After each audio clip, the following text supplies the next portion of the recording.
Alright. Testing. Testing. I have no idea if this is all working. I'll have to kind of wait until people trickle in, I guess. Trying to get everything up and running. Wait, did I forget to turn off the... Oh god. So many things to do. Never enough time. Let me see if I can turn that off. There we go. Alright. Should be live, maybe? Is anybody out there? Doesn't looks like I am live, so I'm gonna... Nope, that's not muted. Alright. We're figuring it out. Doing things on the fly. We're back. I am returning to the regular XJ Cloud streams, at least for now. I don't really know what the future holds, but that's some of, I guess, what I'm going to talk about here for the next hour or so before the Legacy Prelim. I'll be talking about, like, what my plans are for the stream, where I'm at in Legacy right now, stuff like that. And if that wraps up early, I'll probably, like, just start playing a league or whatever between rounds of the prelim. Hopefully my audio and stuff is okay. Hopefully chat is actually showing up on the screen. I did some slight alterations to like my stream layout, and I will continue to do so in the coming streams. I'm making some upgrades. You can see down there, yeah, down at the bottom, we now have Flex Slot, made by a good friend of mine, George Jabor. Audio's a touch quiet. Title's out of date. I could have sworn I hit the update title button. Dang it. Edit. Did it, like, not save? Did I just click X instead of save it? Oops. I did, didn't I? Thank you for that, Akaleth.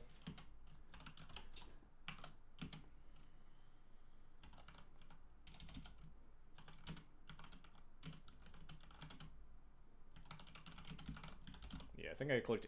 I just X'd out of the edit stream instead of hitting done. There we go.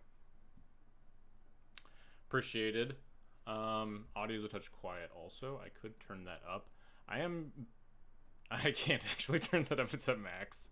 I could talk a little louder, get closer to the microphone. I'm like really quiet all the time, as is my nature, so I need to get back into like my streaming voice, stuff like that. Speak a little louder, sit up a little taller, you know, the whole 9 yards. Audio's fine. All right, that's good at least. We'll be figuring stuff out. It looks like chat is also showing up on the screen, which is great. Dog, please, not your time right now. Not your time in the spotlight yet. Where was I? Flex Slot, made by a good friend of mine, George Jabor. It is a great place for deck lists, sideboard guides, stuff like that. He's sponsoring some really cool streamers, Dingo and Jarvis, to name a few. So you go down there, flexslot.gg/u/xjcloud. You can find my current deck lists, and eventually I plan to add stuff like sideboard guides, maybe put articles there too. I'm not sure yet.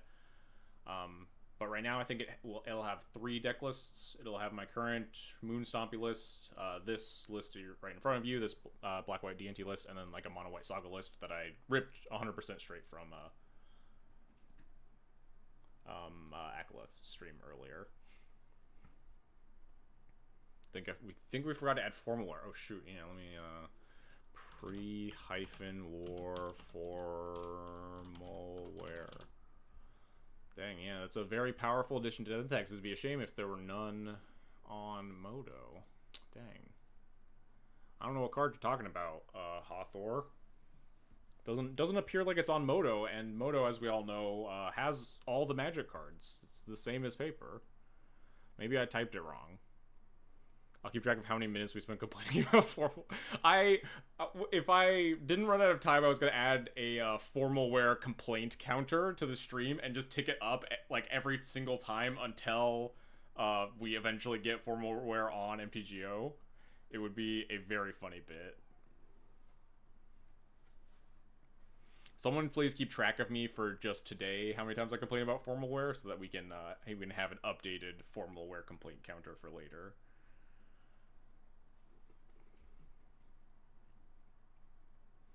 The Zerta guy is back, yes. I do have, it's probably not nearly easy enough for me to find right now, but there's a serialized Zerta sitting somewhere on this shelf right now. I told myself I'd do that on my stream. Oh, hell yeah. Exclamation point formal wear would be a great command, yes. Whoops. Don't mind me, chat. I'm just giving Akalith a sword. How do I do that? Oh, fuck. I can time out Akalith. That's like the same thing, right? I truly don't know how to make you a mod Akalith.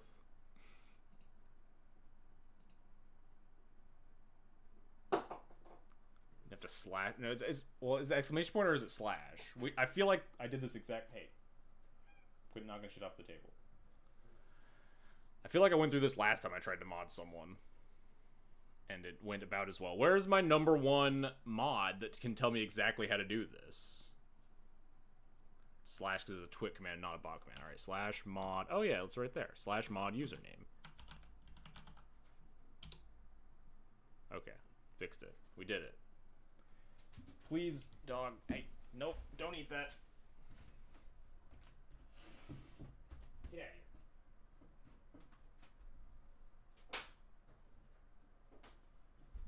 Alright, for now, you're getting kicked out. Dog can come back later when the stream is less chaotic. I'm not juggling a bunch of things. Hello, I do nothing a lot. I'm also kind of glad to be back. I've been, I was itching a little bit. I was even thinking about it before, like, the content creator program popped up. And I should probably actually, like, sit and talk about all the stuff that's happening. But I was, like, thinking, I kind of want to stream, like, more regularly again. And this was kind of, like, the kick, the little push that I needed to.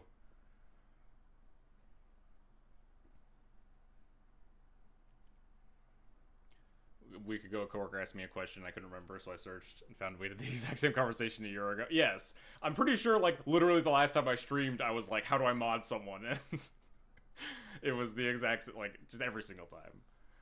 No one is more hopeless with anything like technology or especially like software than I am. I'm just bad at all this fucking bullshit. Bad at remembering even, like, the most minor of things. But anyway,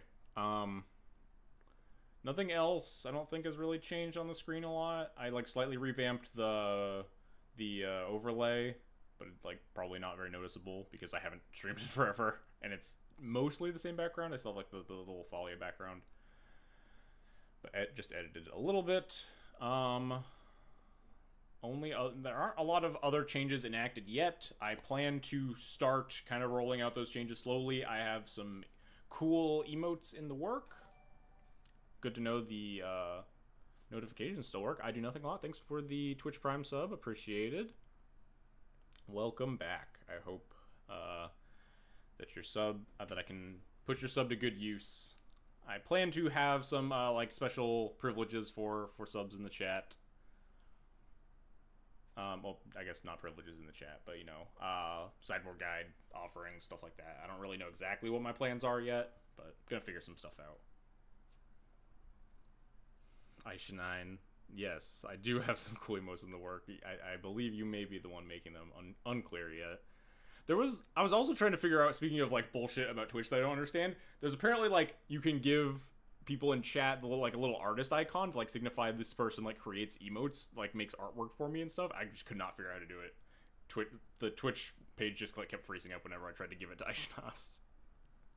So you go badgeless for now. But one day you'll have a cool symbol next to your name that says that you made emotes for the channel.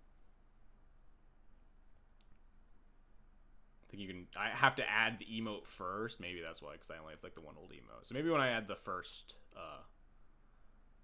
emote, then I can give you the badge after that. Or I guess the second, but the first new one. But yeah, we're totally revamping the emotes and stuff. Hopefully, I'll have at least one to show off next week. We testing mono white normie D&T in the future? Yeah. I'll be testing a lot of. I'll be doing a lot of D&T and Stompy stuff of varying sorts. I just went with like a very classic list that I was pretty comfortable with because I wanted to focus most of this stream on just like chatting, talking about what my plans were for the stream and stuff. But going forward, I will just be playing like a variety of different D&T decks and Stompy decks and stuff.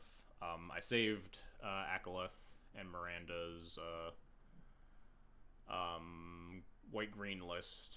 God knows where, because I don't delete decks ever, and I name them random bullshit. It wouldn't surprise me if it's this one. And then I'm going to click on it, and it's going to have 0 Samwise in it, because I cut all the Sams. No, this is my old one. This is the one that I actually streamed 4 months ago, my last stream. Everyone made fun of me for the Lotus Petal, myself included, because the Lotus Petal was really bad. Lost, like, multiple games, because the Lotus Petal wasn't, like, a Chrome Mox or a Springleaf Drum. Good times. Good times, that one. Anyway. God knows where that Saga list is. In my fucking barren wasteland of a deck list category. But anyway. We have, what, 47 minutes or something? I'm going to chat about what the MTGO content creator program is. Or what I know it is, because I don't actually know a lot yet. Let's get entered in here, and I can resize these stupid windows that are all messed up, because I haven't actually tried to do this in months and or years. Alright. Resized. Go back to the deck list as we're chatting. Oh, this stuff's all dark because I've set the quantity to 0 to make the pre-war formula joke. Alright, so as some of you who follow me on Twitter may know, I was recently accepted into the MTGO Content Creators Program, of which details are a little sparse right now. They plan to answer a lot of questions about what the program entails later this week, so I don't really know anything yet. But hopefully it will give me better access to, like, playing in different events. I know they have like special content creator tournaments, of which hopefully I'll probably only really play in the legacy ones. But maybe we'll play some other formats every now and then. But besides that, it gets me back into a regular streaming schedule, since I have to be a real content creator, which I have not really been since 2019. I think that's when I really stopped streaming. So I will be streaming at this time slot, 8 p.m. Central Time, every Tuesday, and then probably approximately once per month, I'll stream either like Friday, Saturday, Sunday. I'll probably stream a challenge or something like that. But when I'm back, like next week and the week after that, as more details about this program roll out for me, then I'll let you all know. So my schedule might adjust slightly or something. What my stream plans are might adjust based on what's happening with the content creator program. So for now, I plan to just stream a lot of Death and Taxes and a lot of Stompy. Kind of just like in the past, I think I was mostly a D&T and Stompy 2-trick. I remember back in the day, there was like some Eldrazi Stompy that I was playing. I played like the old Basuda, or what I called like the Basuda red list, because there was that Japanese Moon Stompy player who played like the really aggro version, before all the good cards got printed.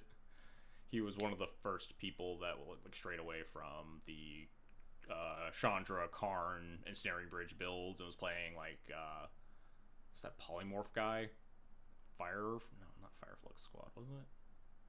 That might be it. I don't know. Anyway, losing my train of thought. I should have really made a list of all the things that I was going to talk about instead of just kind of going for it blindly. I was right. Fireflux Squad. Hell yeah. That card was sick. It was not very good. We've gotten much better red cards since then. Fable, Broadside Bombardiers. multiple massive shakeups to the archetype. What's up, Geodude Jared? How's it going? Talked about MTGO content creator program. Talked about what I'm going to be doing on this stream for the foreseeable future. We'll be streaming Goblin Stompy. The Turbo Muxus deck, I don't, it doesn't really click with me. I've played it. I might play it like every now and again. But I just haven't really enjoyed it. I don't really like where it is in the meta right now either. I could talk at length, and probably will at some point, about like the difference between Turbo Muxus and Moonstompy and like why those decks like fluctuate in the ways that they do. It's really interesting because they are like, in a weird way, kind of the same deck. Like, the Turbo Muxus deck will often sideboard into a Moonstompy deck, and Moonstompy tries to sideboard into, like, a Turbo Muxus adjacent deck in various matchups where, like, their plan is bad. So, like, that deck excels in metas where their plan A is better, stuff like that, blah, blah, but I don't want to go on that tangent right now, at least. Maybe it's worth an article or something. Hey, Cora. Thanks so much. I'm excited to figure out what being an MTGO content creator means, and, get back on the content creation wagon. I lost my train of thought again. So what am I talking about? I guess I could talk about, I was going to talk about D&T and Moonstompy and where I'm at in Legacy right now, I guess. Because I know I get this question a lot of like, how's D&T, how's Moonstompy, stuff like that, because those are the only two decks I play, so those are the only two decks people ask me about. The first of many complaints has already been said about pre-war formalware. I have never put the card into play. I was thinking about maybe putting it into play this weekend. I don't get out to play paper a lot, but there's like a paper event semi nearby this weekend that I might try to put the card into play. But I have heard from many D&T players that pre-war formalware is like a huge game changer in a lot of like the closer matchups right now, not necessarily the bad ones, because obviously this like big grindy engine doesn't really help in like your most your bad matchups, stuff like Doomsday, but the control matchups like Beans have gotten a lot closer in recent years, and even stuff like Scam, the whatever we want to call it, the Scam-animator, Rescaminator, whatever bullshit. It's just Blueback Scam or Blueback Reanimator. It's the same deck. It's really big in both of those matchups. Very grindy, resource dependent, very castable equipment that gives you a lot of board presence and card advantage. Can you show us the card? That's fair. I can show you the card because some people don't know what I'm talking about. Why would they? It's not like it was printed in an EDH deck for the that's not on Modo, that and it's Universes whatever. Universes Beyond card. Alright, here we go. We got some pre-war formalware for everybody in chat. Extremely good Stoneforge Recruiter target. Not on Modo. Not on Modo for the foreseeable future, according to Daybreak. Very frustratingly, WotC has really shit the bed with the licensing agreements for all of the Universes Beyond stuff so far, at least. I'm hoping, praying that this is an oversight that they just couldn't rectify in time for some of these earlier Universes Beyond that they hit with 40k, and then like Doctor Who and Fallout were like the next ones after that, and they just couldn't they couldn't get it sorted by then because that stuff usually gets like finalized years in advance, right? So hopefully some of these future Universes Beyond sets will not have the same problem.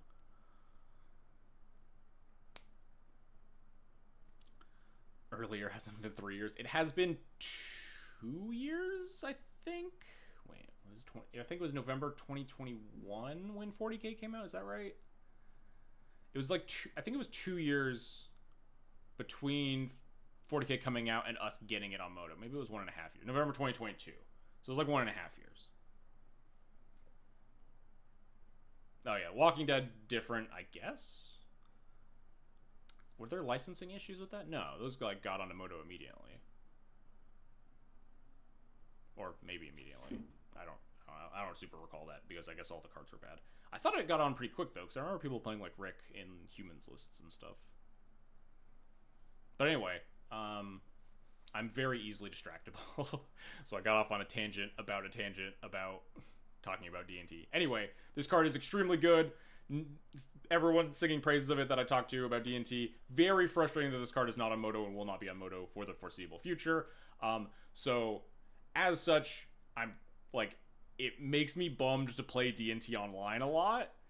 And regardless, I will play a lot of D&T, and I will just complain a lot about spots where I would want to recruit or want to Stoneforge for pre-war formal wear, or like pre-war formal wear would be the best possible draw or whatever. But that's just life. We got like 5 days of us having our paper lists and our Moto lists be equivalent when we finally got 40k to Moto and we got Canoptic Scarab Swarm. Whoops, that got boosted to the front. And now we just have pre-war formal wear, so D&T online and offline lists will just be different for the foreseeable future. I think this card is legitimately good enough to like play multiple copies of. Like most of my paper lists that I want to be playing right now would probably be on 2 right now, and they're it's probably extreme to be in a world where you just like go up to like 4 Flicker Wisps and a bunch of pre-war formal wear. You probably get too in the weeds on that, but it's impossible to freaking know because we can't test on Moto, and paper testing is like, you just can't get the numbers in on paper testing. You can like play the card, okay, yeah, cool, this card feels good, but like, are we allowed to cut Batterskull? Are we allowed to cut Umezawa's GT? These are questions that I want to answer, and I don't think you can answer those by just like going to your F&M every week and playing like 4 rounds against, like, with pre-war formal in your deck or something. What's up, Disposable Hero? It is a Mr. XJ Cloud on Twitch. Anyway. That's pre-war formal wear. Also, just gonna open up MTG Goldfish, just so we can talk about the legacy meta and where how I feel about D&T versus those decks, I suppose. Legacy. So I think D&T is fine, but like that's almost always my answer. Is like D&T is like fine-ish. It's not great. It's not bad. D&T hasn't been like the best deck in the format since, or like a contender for the best deck in the format. It's never been the de facto best deck. Well, I mean, arguable, but like since like the old the Ragavan days, I thought D&T was like probably the best deck or one of the best decks in the format. Back in like very early MH2 format when we got Solitude and Cauldra, like huge upgrades, and you got to farm all the Ragavan decks. But like D&T is fine, and it'll just kind of always be like underplayed. That's just, I don't know. People don't really like the deck. But, like, I think your matchup against Scam is fine. I think your matchup against Scam is annoying. But that's just, I think, almost everyone's matchup with Scam. It's just a very frustrating deck to play against. And D&T being kind of this, like, slow deck can sometimes just get got by, like, Scam's busted starts. And there's not a ton of counterplay you can have to try to counteract that. Your Delver matchup is just good. Your Delver matchup has historically just been very good. Beans, your control matchup is like the worst it has been since Yorion got printed, which is not great. I think at certain points in the meta, I thought the control matchup was actively bad, and that's why like we have this like silly micro splash for like 2 Gaddock Teague with the 1 Savannah, because Teague is really good against control because they're all on like Leyline Bindings and sideboard Terminus and whatever. Turns off 4th Erlingas. Hello, Thindri. Things are going well. I think the scales are tipping on Beanstalk Control back to being a reasonable matchup, and most of that is because of Triumph of St. Catherine. That card is like causing a lot of the control decks to build themselves in such a way that your matchup gets better. I think your Beans matchup was at its worst versus the 4.5 color Beans deck that was like base Bant, splash black for Bowmaster, splash red for like 1 copy of 4th Erlingas. That matchup was very bad. They could just like grind you out, and then you had absolutely no counterplay to just cast 4th on like turn 20 or whatever. But a lot of the Beanstalk decks don't look like that anymore. This is not the average Beanstalk deck. I've not actually played against this ever. It's not super popular from what I've seen, not yet at least. The Scion Leyline versions of Beans. I want to get like a more normal looking beans list. Yeah, something like this probably. Like Murktides, Uros, Triumphs. It's just like very Bant. Like maybe they play a black, like they play Bowmasters, a sideboard black card or whatever, and they just play like one red source to cast their binding, stuff like that. If they're not on 4th Erling Gust, I think the matchup gets a lot better. And then I guess the one bad thing for D&T versus control decks and some of the other decks right now is like the existence of Doorkeeper Thralls. People have been playing this card more and more lately as a counter to goblins, and it's not the best card for D&T to see. At least it's more killable than a Torpor Orb. You think about D&T is no one respects you, so it's completely random whether the control decks have any real sideboard cards for you. That's true. Yeah, the worst thing about D&T when it was good is that people's like Delver started playing Torpor Orb sideboard and stuff. It's a good time. Back to like D&T versus the meta. I think your Goblins matchup is okay. It's not great. It's unexciting that this deck is like the de facto Ancient Tomb deck because it's definitely a worse matchup for you than some of the Stompy decks in the past because they don't really play a bunch of chunky hate cards that you just get to ignore. These main deck Chalice builds are better for you at least. But they have a very explosive endgame with like Muxus that you don't have a lot of good counters to, so you kind of, they have pretty good inevitability and you kind of just need to kill them. Delver matchup again is good. Lands matchup's not great, but if they keep just playing like Sphere Resistance and stuff, the matchup definitely gets a lot better. Scarab Swarm was a huge game changer in this matchup. Sometimes you can just like nuke their graveyard and make like 10 guys. Stuff like that. Moonstomping matchup is excellent. An ongoing joke that I'm a D&T main and a Moonstompy secondary, so that when I can just make Moonstompy good, so I can make D&T good again. This matchup is just very good. Painter matchup is good. You have a ton of removal. Depth matchup is good for the same reason. Doomsday matchup abysmal. You never want to see it ever, ever, ever. Worst matchup in the format by far. Rhino's matchup is fine-ish. Unexciting. Initiative matchup is like probably medium minus. I think I'd rather see initiative over goblins. I'm not 100% on that. I'm a little rusty on some of my D&T heuristics, so forgive me if I'm off base in any of that. So all of that is to say, is prelimit 10? Yeah, or 9, depending on where you live. 30 minutes? Yes, 30 minutes if we get 10 people to show up. Rather see a Muxus than a Nit, but it's close. Yeah, that makes sense to me. I think both matchups are equally like not super thrilling because they are these like very busted proactive Ancient Tomb decks that are just trying to accelerate out their nonsense rather than like play lock pieces, and lock pieces are what's good for D&T. So that's D&T in a nutshell, I guess. Real American patriots live in the Eastern Time Zone. I'm not a real American patriot by any means, so I guess you got me there. So, the second deck that I would talk about is the Saga, the Mono White Saga D&T list that probably... Did I even download it? Did I only make it on... I might have only made it on Flex Slot, huh? I guess I don't have to bring it. I could just bring it up on Flex Slot. There's nothing stopping me. Flexslot.gg. Excellent time to showcase flexslot.gg. Or if you go to the link, u/xjcloud, you can see that I have 3 deck lists right here. Mono white, yes, it is mono white. You could probably make it mono white.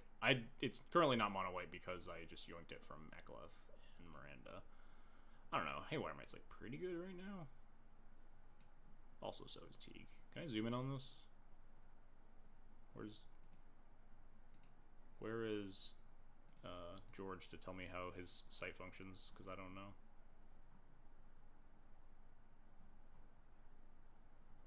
But anyway, you can go to flexslot.gg/u/xjcloud and find this exact list.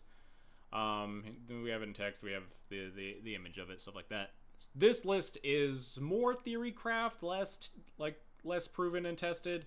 But I like the idea behind it. Is that it's basically just that like Urza Saga kind of buffs your ability to play versus some of the closer matchups in the format, like Scam and Beans, like I was just talking about, just extra grindy cards.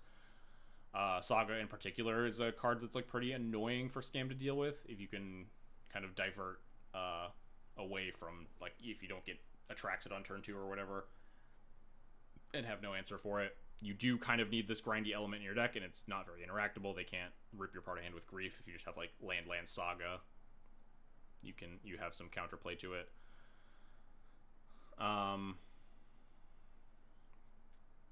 So this is what I would say is my very untested version, or I guess not my, but this is the very untested version. I think I cut the Sams because everyone just tells me that Sam is bad, and Sam is just kind of a pipe dream of a card that I want to be good and just is never actually good enough. But this list I will be playing sometime in the future because I'm interested in trying it out more. This is also a list that, like, I really just want to play pre-war form war in. Just like, God, I just want to put pre-war form war in all these decks, but like, is this close to Isolated Systems Mono White list? No, Isolated Systems not playing Saga. Isolated System has like pretty like old mono white Saga lists, I would say. I could pull up Isolated Systems list later. Oh, Lingmeister, it has been a while. Yes, I've lost a lot of weight. For those of you that remember me from 5 years ago, I was like 240 pounds at my biggest, and now I'm down to 170. I've been losing weight for the past like year and change now. Working out, eating better, stuff like that, feeling better. Anyway, not a lot to say about this because I've played it even less than I've played Black-White, but I'm interested in trying Saga some more. With or without the splash. I'm like interested in playing this like straight mono white, but you might just need the green cards. You only worked out any better. Damn, that really is the secret. Yeah, they really don't. They don't make it easy. You just have to do the things that everyone says to do, and then it works. And then lastly, because not all of you are just here for D&T content. Some of you maybe people watching this video later are here for Moonstompy content. And I also have your answers there. And yes, this is the right list. What is a Sam? Samwise the Stout-Hearted. So it's a card from the Lord of the Rings set.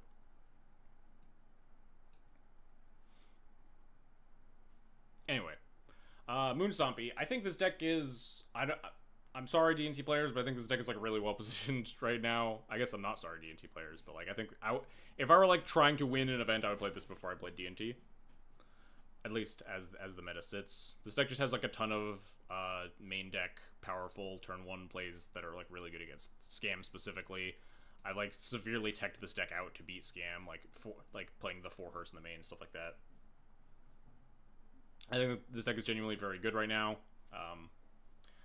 I remember someone who's I definitely can't remember. They took it to the top 8 of the Legacy Showcase, I believe. Be slightly sorry because sometimes we lose to Turn 1 Moon now that we have a million fetch lands. I myself lost to Turn 1 Moon when I was playing D&T in, I think it's gotta be like a showcase challenge like 2 months ago or something. I lost to Moonstompy. I got like Turn 1 Blood Moons twice, and my hand was just like all fetch lands. And I have no one to blame but myself twice even, because I built both of the decks. But anyway, Moonstompy's very good.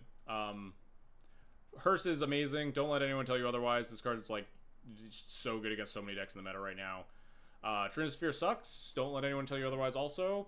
Some people are playing like 4 Trinispheres, like the old Moonstompy. Like this is the worst card of Moonstompy by far. There's like one in here because you kind of just want a critical mass of lock pieces. But I cut Trinisphere so much in post-board games. It's just like nice to have a bunch of shit in game 1s that you can just like spew on turn 1 and lock your opponent out.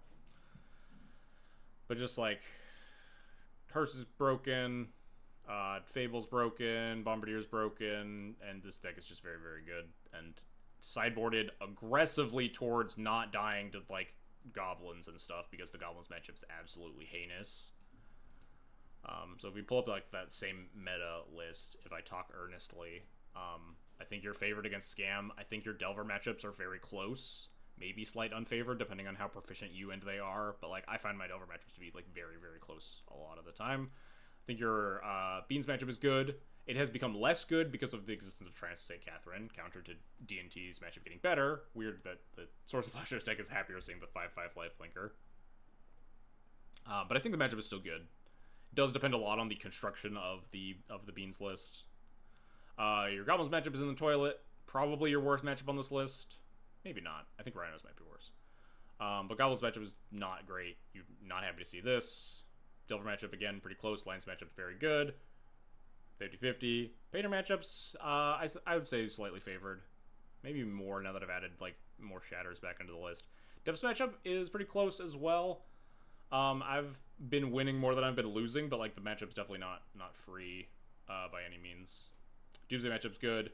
The Rhinos matchup is horrible. I have built the deck in such a way that you just never want to play against Rhinos ever. I've cut all the good cards against Rhinos. I'm playing one Trinisphere. You have, like, no interaction for it, and your deck just can't be 2 4/4s. Like, if there were more Rhinos in the meta, I would definitely just build this deck differently. Or if I were, like, trying to lose the Rhinos less, but I preferred to try to beat the rest of the decks. And then Initiative matchup is not great, but better than the Goblins matchup. Because they're so reliant on the initiative mechanic in general, you have a lot of things that can just clear the initiative creature and like play a hasty thing that takes the initiative back, versus goblins, which is just going to overwhelm you with like idiots and kill you with Muxus. So that's the long and short of it. We got 20 minutes left. I've probably got more time to. I got more stuff to talk about in the tank, I'm sure.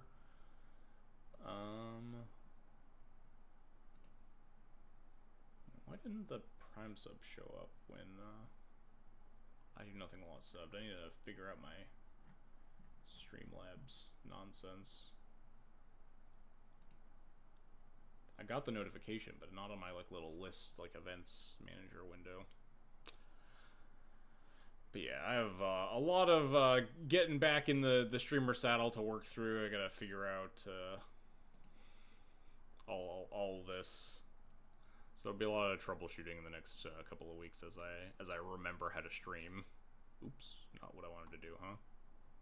Missed my sideboard by a little bit. Where's Chylith? Where's Chylith with the main deck Yorion?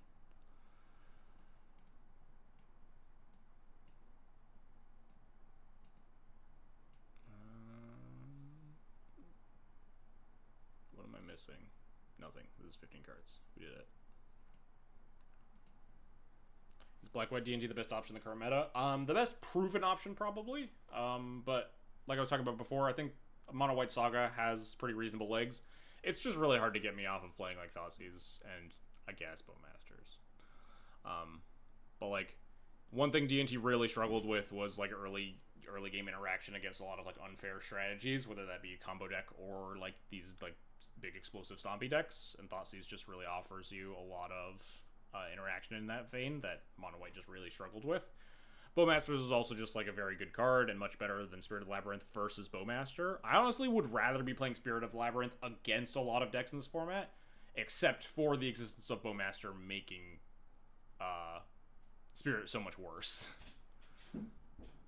Like against Beans, Bowmasters aside, I would just rather be playing Spirit of Labyrinth to shut off like a lot of their card advantage, rather than just like, oh, I'll ping them once and then like they'll draw a bunch of cards and like bury me anyway. Like against a Ponder or a Beans Trigger or stuff like that. I'm just praying silently that we get a better card than Spirit of Labyrinth in MH3.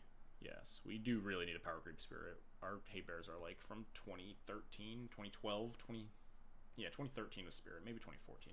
I forget when Born of the Gods came out. If it was late that year or early the following year. But man, that card sucks. But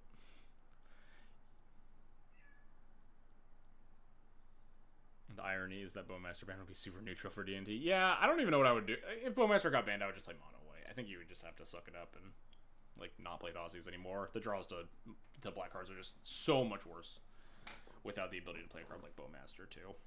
You'd probably just have to figure out how to play against the fast decks with like fucking Mindbreak traps and deafening silences and stuff.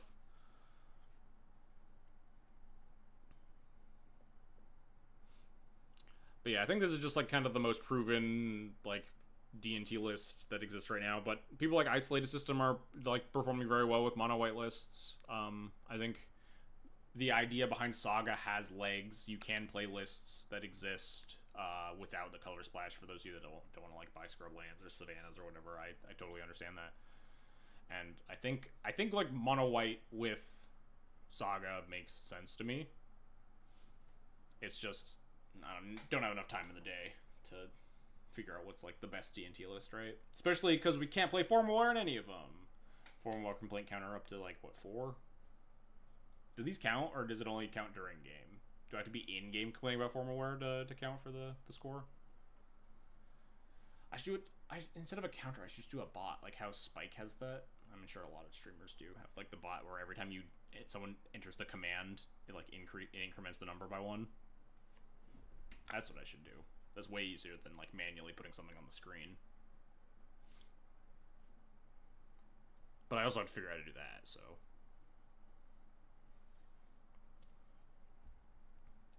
Unfortunately, my number 1 mod is not here that tells me how to do all that bullshit.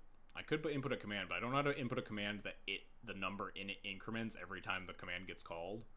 That's way out of my league.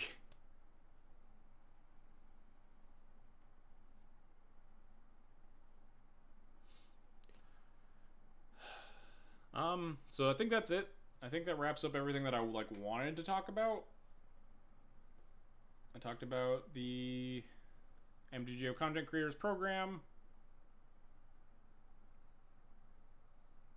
I talked about D&T and Moonstompy and their list and their positions in the meta going forward.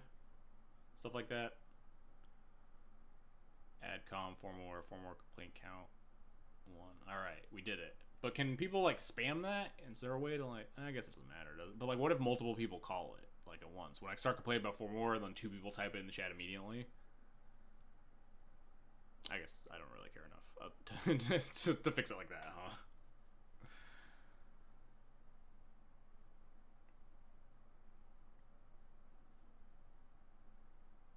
Could set it to mods only. Oh, yeah, that would make sense, yeah. There's probably almost always a mod watching, so not unreasonable. What's up, Jamie? The uncomplained command.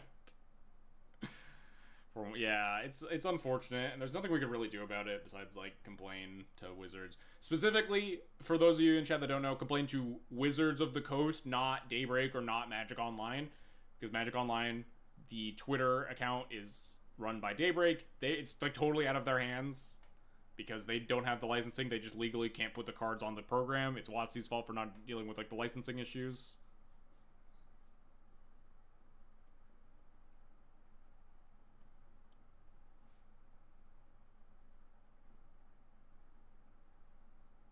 To be fair, you've modded like half of the chat. Yeah, it's true. I mean, a lot of mods are just like from the olden times.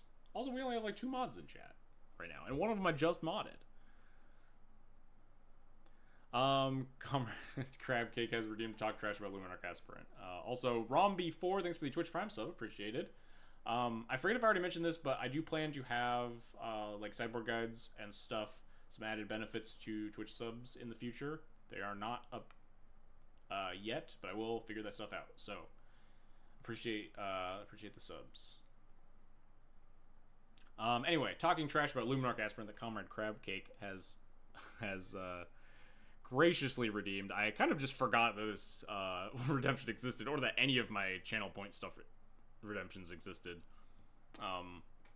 But there's not even like trash talk to have about Luminarch Aspirant. It's just like so far out of the question anymore. Like, yeah, trashing Luminarch is just too old now, right? Like, D&T has progressed to the point where it's just like very clearly a deck that does not want to play Luminarch Aspirant. That there's just, it's just like the argument for it in 2019 or 2018 or whatever made more sense, at least.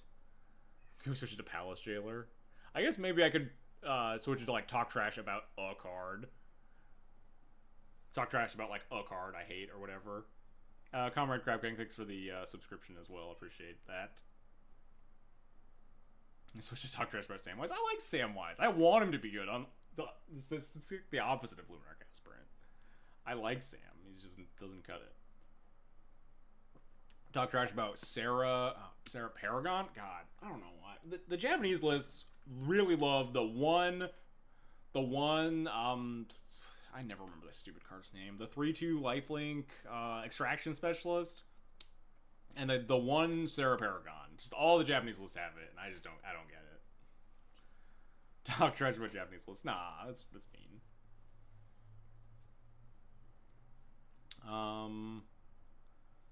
Talk about the 60 card faithful. Oh god. If we ever get a Rip Bear, since we've asked you for D&T players, how would we even slot it into current lists in the current age? It's a tough question. I absolutely don't know the answer. It would definitely be interesting, especially with, like, pre-war formula now in the mix. Your graveyard becomes more important. I know I've been talking to my friends about, like, do we even want recipes in the sideboard anymore in a world where you're playing pre-war formulas in your deck? It's a really tough question. But, like, I also do think the Rip Bear would be fundamentally, like, pretty busted enough to, like, in this day and age of Legacy, that you would want to just be playing a bunch of copies, probably.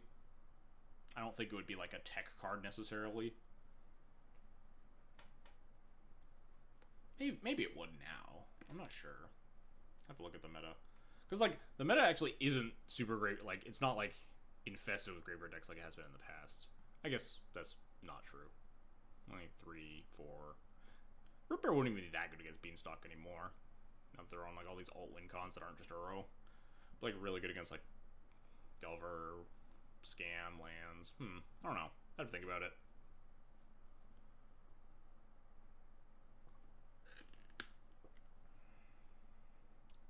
Repair Samurai of the Pale Curtain. Yeah, fuck that card. It's so bad. Talk trash about David Chang's new show. I don't know what the fuck we're talking about, gang. Would it just go in for Lion Sash? I think the first copy of Lion Sash is really good. Just like added benefits of being stone forgeable. The second Lion Sash is kind of like the flex slot that I stole blatantly from Akalith. That I didn't really know what 80th card I wanted to play. Could be like the 4th Mom. Could be like the 4th Wisp, 3rd Skyclave, or whatever. But I'm like really low on Skyclave right now, so I like playing 2.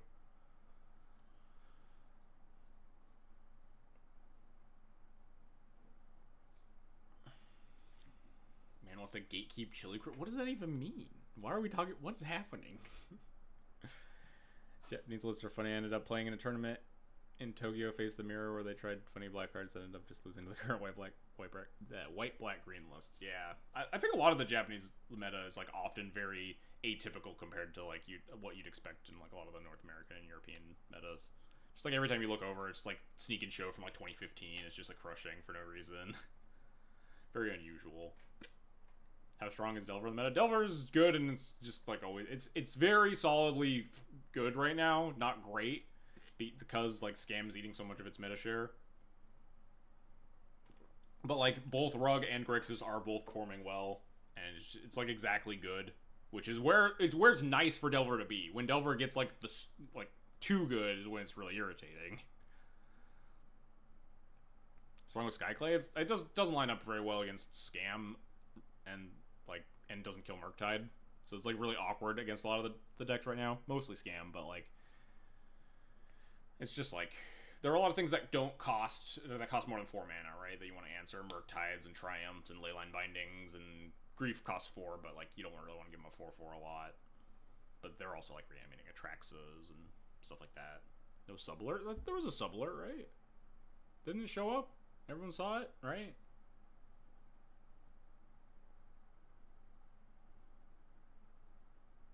Am I getting gaslit? Are you gaslighting me, Patrick? Talk about Turbo Muxus deck can't win challenges. I mean, I don't vibe with Turbo Muxus, but the deck is like good, undeniably. It's like the 4th most played deck right now or something. Robin, hi Mr. Cloud, long time listener, first time caller. I'm so excited for you to stream Commander Leagues with your Commander Yorion here. Yes, I'm told that if I put Command Tower in my deck, I can tap it for blue or white. Is that how that works? It's the new blue-white D&T tech. Delver is Legacy, yes. I agree, and I think the issue like that people are having a lot right now with the meta is that Scam is the new like king of the castle, and that's frustrating for people because the gameplay is so much worse than against Delver. Like as boring as Delver is as the top deck, it's at least a good deck to be at the top because it's not like deeply frustrating to play against. Can we add Commander to Automod? There was not. You just subbed. Oh. Everyone else got like the past 3 people got a sub notification, and just you didn't. Maybe the sub notifications just hate you specifically.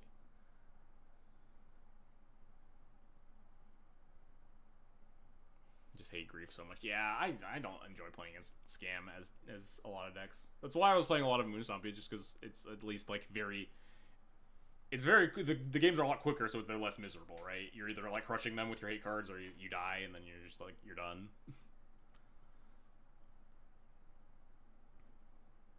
Pioneer legal command tower? Yeah, Pioneer. Is this it could be standard legal for all I fucking know. Wasn't like Arcane Signet standard legal at some point or something?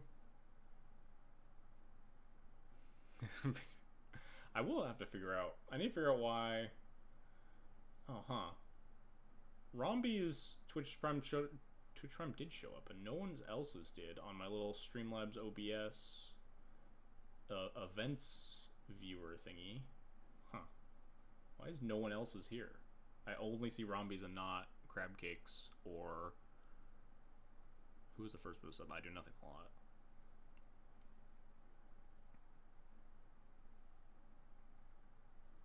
Mine wasn't Prime, if that matters. No. Oh, it wasn't Prime. Rombi's was Prime, and I see it on the feed. But, I do nothing also sub Prime.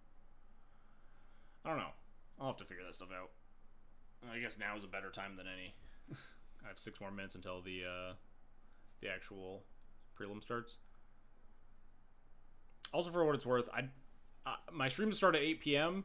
I might move them to 9 p.m. or like closer to 9 p.m. if I end up playing in these prelims regularly. I'm only playing in this one because I don't know how the MTGO content creators work in relation to like QPs. Do I still have to grind out all my QPs with like a content creator account or whatever?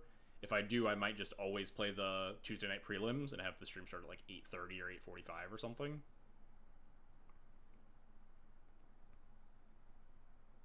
I have no idea, but I hope that I don't need to grind up a bunch of QPs. It would be nice, because I hate grinding QPs. This is like the only Legacy prelim that even remotely fits my schedule, and even this one goes like a little bit too late for my tastes.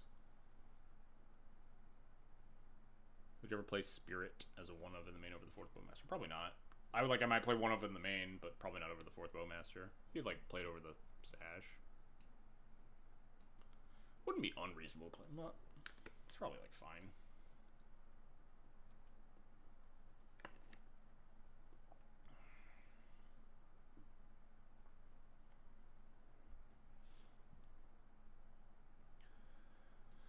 So now I'll spend the next 5 minutes staring at this and figuring out why it's not showing me people's subs. Oh, Twitch connection has expired. Log out and log back in to restore your connection. It's lying to me though. I see them now. I see 3 of them. I see all of them except for Patrick's. Would have assumed you still need QPs. I mean, I've been seeing people talk about... I heard a rumor that you didn't, but, like, no substantiation on that. There's a Q&A happening that, like, will answer all our questions later this week. So hopefully I'll know by then. But I know, like, the content creators are getting, like the ability to have a bunch of, like, play points and, like, play in, like, leagues and stuff. So I don't know how the QPs work. But, like, if I have to, like, grind QPs, which, like, isn't even, like, worth playing on the other account, I just would rather play on this one. Unless I need specifically like a god account to register certain cards.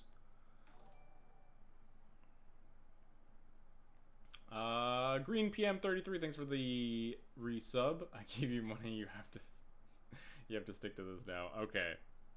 I will do so. And also, I do see your notification now, which is weird, because you definitely had the little subscriber badge before. I don't really know how that worked.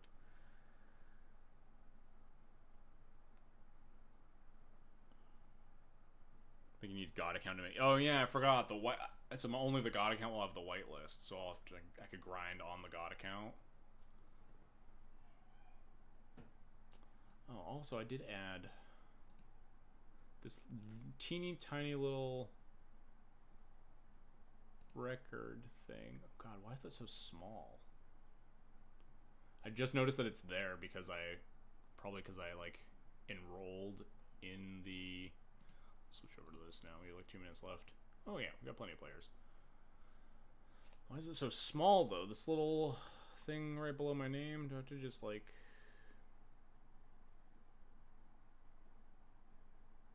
like that? It looks so weird. Is that legible for people? It's kind of eating the chat behind it. I have to like shrink chat or whatever.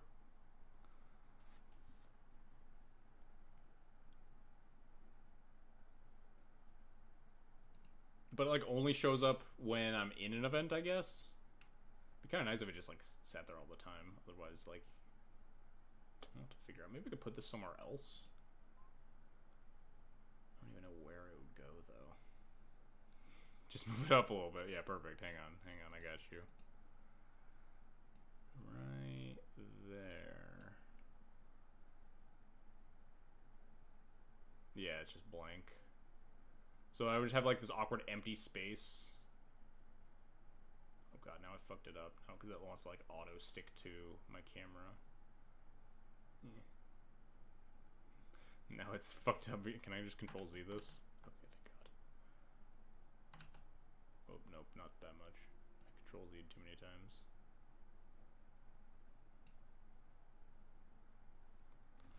Sup, Dukes? How's it going? Congrats on the MTGO content creator acceptance. Use it to frame the webcam. Yeah.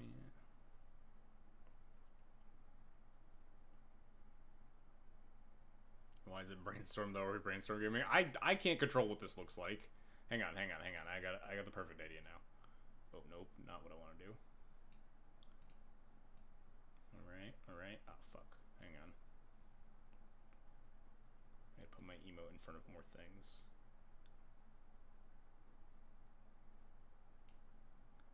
All right, emote. Right there. Nailed it.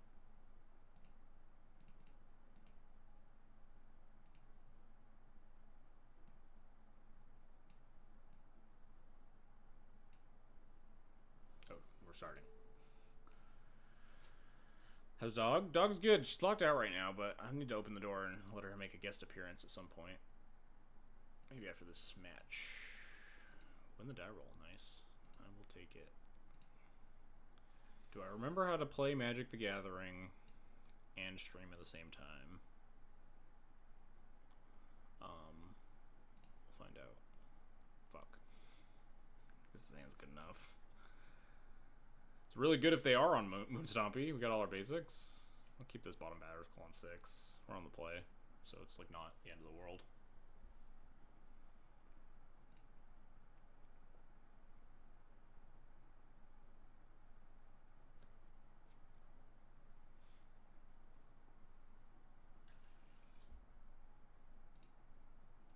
Goodbye, Batterskull.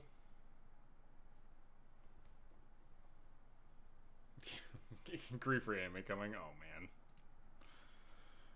I'm timing you out if we get scammed.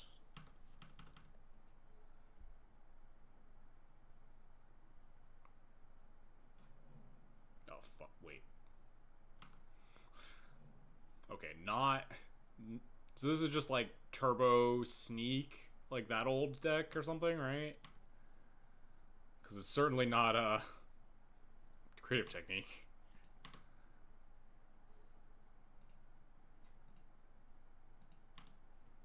Yeah, I guess it could be some weird Tony Scapone bullshit. I haven't looked at his latest.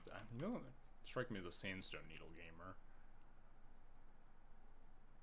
Was this a recent Tony build? But yeah, my guess is just like a mono red sneak deck and then we're gonna die. But we're not dead yet. It's definitely not River with a Lotus Petal.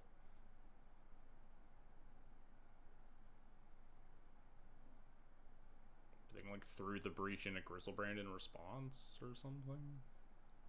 That wouldn't make sense. They would have just attacked me.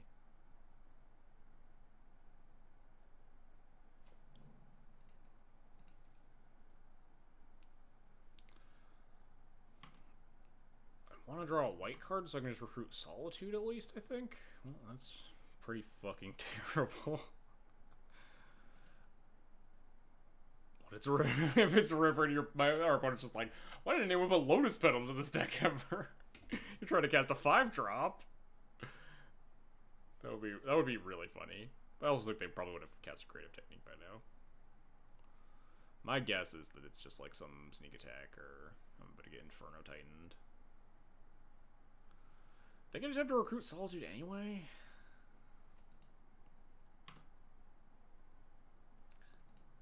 I could like just backstreet and play GT, but I think the threat of Solitude. My hand couldn't possibly be 3 non-white cards, right? You can always play Lotus Petal if you just draw it. I think I just need to go grab Solitude. And if we draw a white card, we can like play GT, equip it. If we don't, we can cry. Pick up Yorion. What deck is the opponent on? We're kind of trying to figure that out. My guess is that they're on Mono Red Sneak. But I feel like we would have gotten sneak attacked or through the breach last turn. Maybe they're just gonna like Inferno Titan me? Yeah, like that. Oh. Huh. I guess the Solitude wasn't a good choice.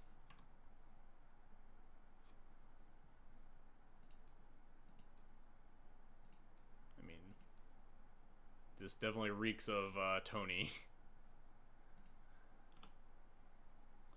I feel like I'm gonna die horribly now. Because if I don't, I just win.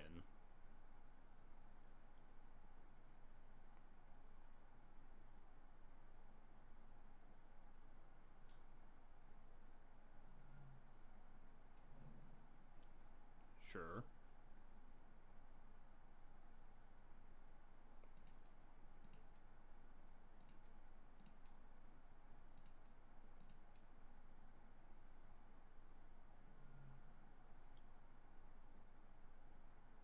Alright, well, they need to find one ring, or they die. So that's cool. Interesting choice, though. I don't know what is... Maybe it's not mono red, maybe it's just red. You really need... You would need... This is the 13th Soul Land if you're playing, like, blue still. So you'd play, like, 4 Saprozin Scaries or whatever the other one is. They probably still die with ring. Yeah, we gotta, like, draw 6 cards and... hopefully find like a Hay Bear that's relevant. And I guess we just get a bajillion mana. But like, I don't know what's in their deck, so like maybe we're dead. If they find a ring. If opponent wins, I have my Pro Spirit Labyrinth Propaganda. Yes. Agreed. Like, these are the reasons I was talking about. Like, I would rather play Spirited Labyrinth right now than Bowmaster in a lot of matchups, except for specifically the existence of Bowmaster makes Spirit worse.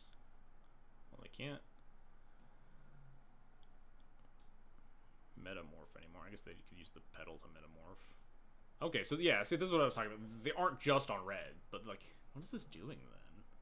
So we might just be dead if they have a ring. Ugh.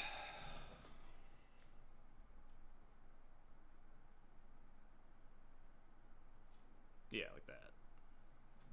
They just draw infinite cards here and we die.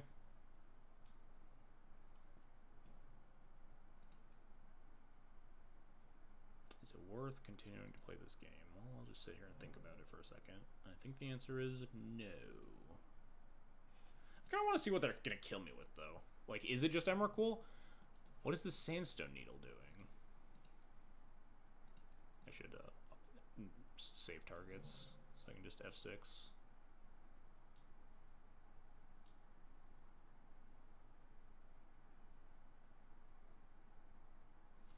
Chaos Defiler. Interesting. Sandstone Needle doesn't even cast Chaos Defiler well. What is this Sandstone Needle doing? I'm not up to date on whatever the fuck Tony's up to, I guess. What's up, Nicole? How's it going?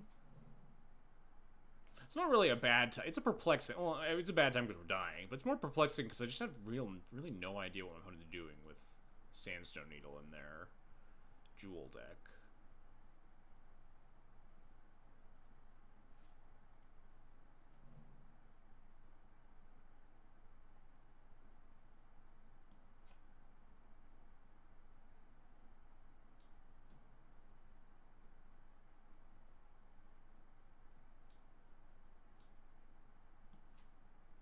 It's making 2 mana, but does this deck need 16 soul lands like that? Like, you play the blue ones, you play Tomb, you play City. I don't think Tony was even playing this in, like, his mono blue lists.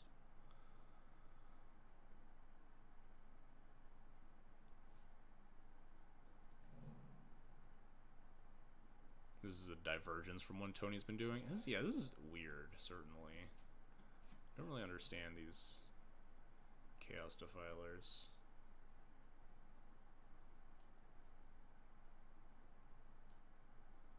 Is there an Emrakul? Are we gonna get Emrakuled? No. They're making 20 power and then gonna cast a second ring and just kill me that way. Well, then they have to discard cards, so at least we can maybe see some more of what's going on. They're gonna discard almost their entire deck, so I get to see what these, like, what else is going on in this list at least. Tony's playing Sulfur Vent recently, so I assume it runs those. Yeah, Sulfur Vent makes sense, right? That one, like, what, taps for blue, or, like, you sack it for black-red or something like that? I'm not 100% familiar with the sack land. Yeah, there's the other extra 1 ring, and they can untap, and they can kill me, but they have to move to discard. Tap for black, sack for, is it? Yeah, sure. I guess that doesn't really do a great job at casting any of these.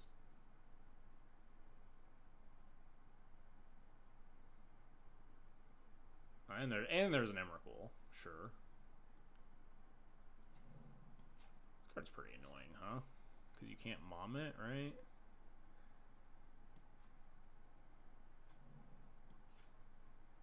It was Comet that you can technically mom, because its Comet deals damage.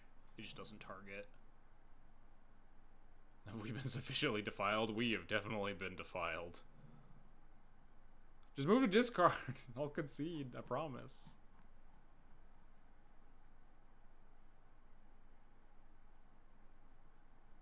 You came up with this looks bad. Well, it certainly doesn't look good. I just want to see what they're doing here. I'm not familiar enough with Tony. This card makes a lot of sense with Chaos Defiler. I can get by this. This card taps for Chaos Defiler colors.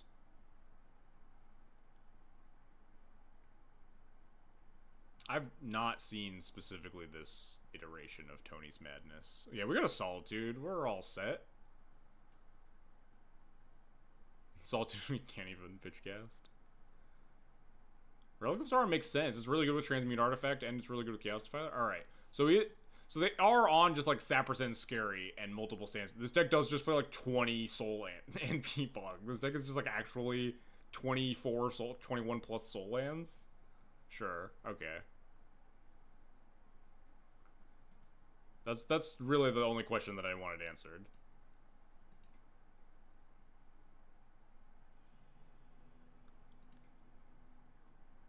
Interesting.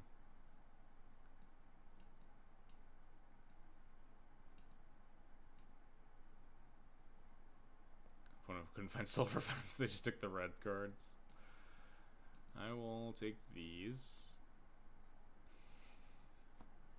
Hey Lawrence, how's it going? Yeah, we kind of got dunked on there.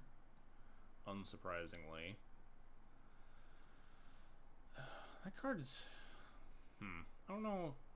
That means no sagas. Yeah, probably. Seems pretty unlikely. I don't know if that means anything for my deck building decisions, though.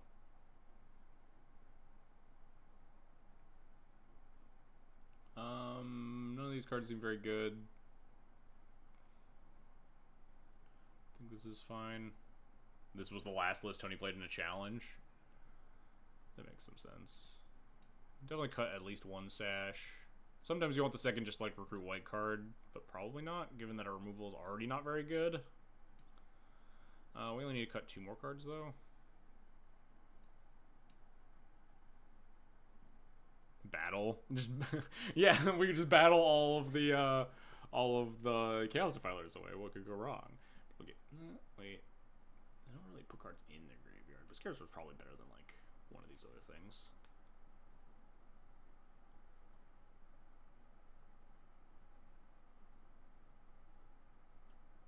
It's probably just this. It's just an act. Wait, does this do anything? No, right? This is just creatures. It prevents them from transmute artifacting for a Chaos Defiler. And that's it. Which isn't, like, actually nothing. Because they can actually transmute for an answer to, like, Teague, which would otherwise, like, Stone Cold them pretty hard. But it's, like, pretty niche. Salties is better than Swords because Emrakul. I would agree with you if we had a chance of beating them casting Emrakul, but like the fact that they also can cast a bunch of 5/4s makes me less interested in that plan, I think. Just like if we solitude the Emrakul that game, it's just like still not doing anything, right? Are we ever solitude an Emrakul in a game that we're gonna win? I think I would rather just like Swords of Plowshare as a Chaos Defiler and not have to pitch a card.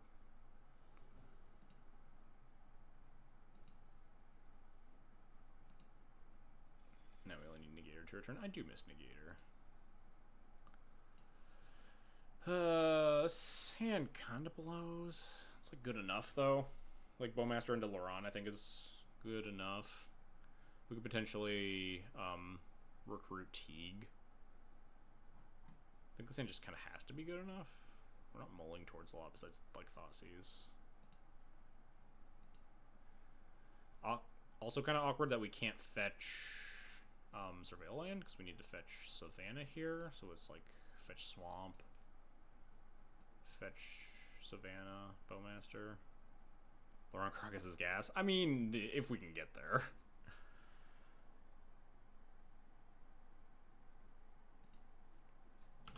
This deck is pretty explosive. We really want to draw like Thali or something to stall for time.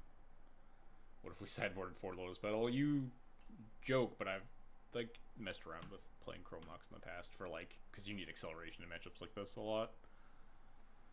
Chrome Mox will make this hand way better, that's for sure.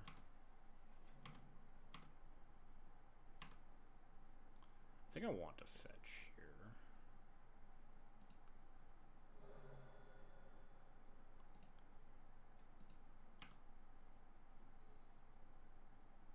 Now we could draw. We could get the Surveil Land, but now we're just gonna cast. I guess that means we just go land go and we fetch Savannah, cast Bowmaster. Now we have 4 lands, which is enough to hopefully Laron repeatedly, assuming we live that long. Sideboard days. I don't think I'm very good at that, huh? No, don't think I'm very good at casting that one.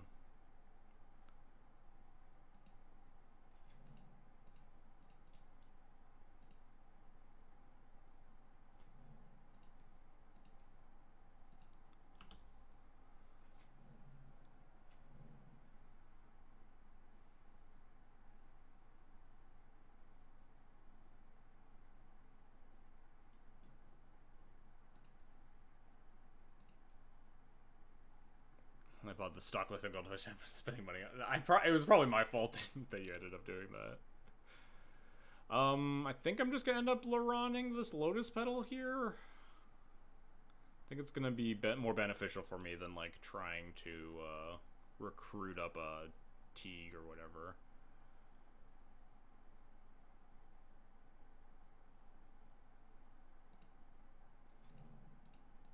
just want to like choke them on mana.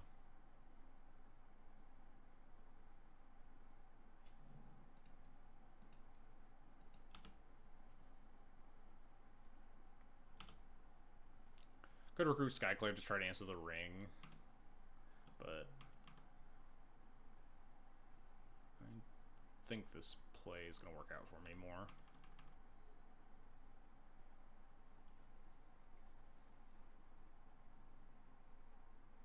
Like, they can't go crazy with this one ring. We'll be able to start, like, smashing anything they play. It's a little awkward next turn if they don't play something to Laron. We just recruit, like, Teague or Skyclave or something. Could draw Wasteland, that'd be a nice one. Could also draw, like, Thoughtseize or Cabal Therapy. Those would be good cards to draw.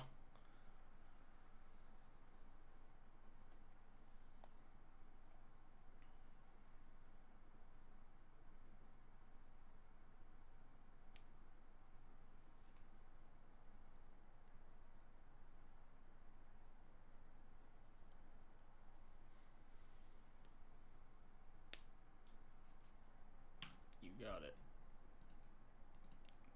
Face.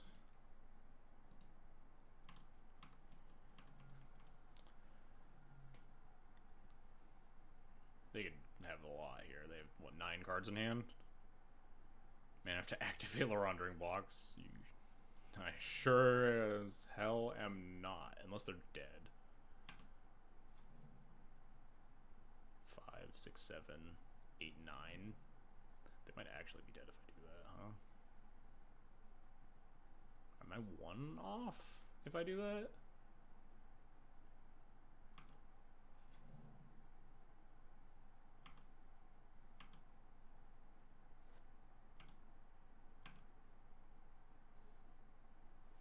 Oh, fuck. 1, 5, 6, 7. Attack for 7. Tap Laron during blocks. Ping them down to 11. Orc Army goes to a 5. So it's 8 damage. They're at 11. They go to 3. Ring puts them to 1. It does turn off the... No, it doesn't turn off... It does turn off the Ancient Tomb. Because it deals... Tapping Laron deals 2 damage. So that's probably worth it, right? Attack all. Tap Laron during... before damage. Karakas Laron, player Laron on a Grim Monolith, and just hope that's good enough.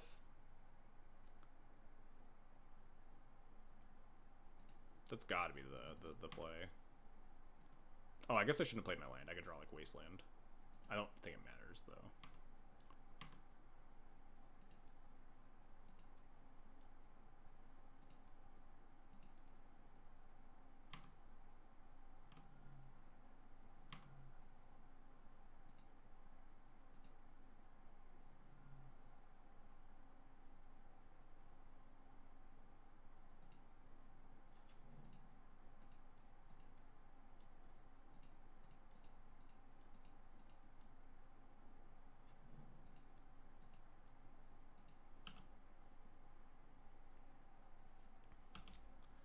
If we draw a land, we also kill the, like, if they, like, take turns and don't kill me, like, we could recruit Bowmaster.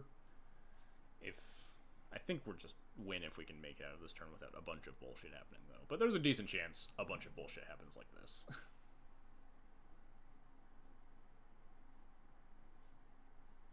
They didn't draw 2 cards first? Oh, because they die. But he can't draw any cards right now. So they have to kill me with... They have to kill this Bowmaster before.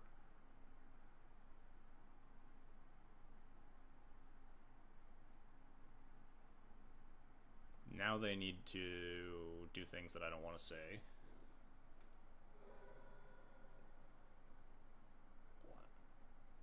I guess that is an answer to Bowmaster, huh? That they just have Bowmaster in their own deck. So now we're back to just being dead. Oh yeah, we're super dead.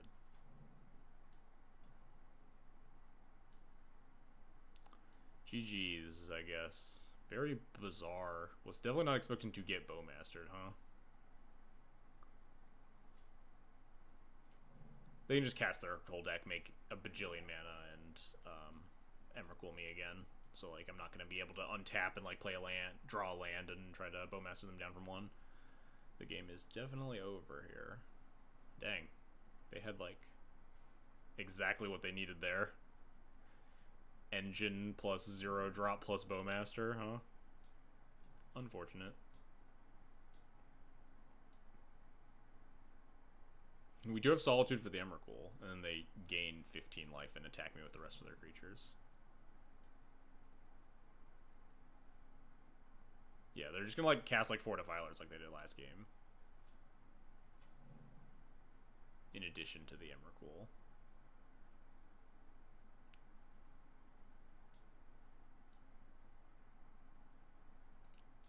Okay, we don't have anything to do here. Bunch of matches still going on. We're good. I would be shocked. Yes, I think the chances of us winning are 0%. I get now. Yeah, they've played the One Ring too, so they can't even. They can, like, just tap the Ancient Tomb and not take damage. They can't even, like, accidentally click it. All right, later, Lawrence. There is Emrakul. Now, pass the turn. Just pass the turn. You'll be fine. I promise, opponent.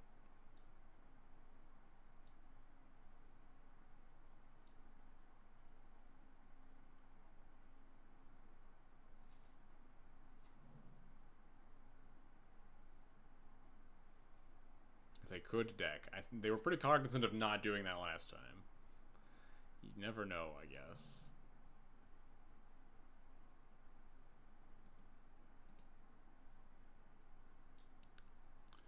Catch you later. Remember, you would have won if Formal War was online. Oh yeah, for sure. We would have absolutely won if Formal War was online.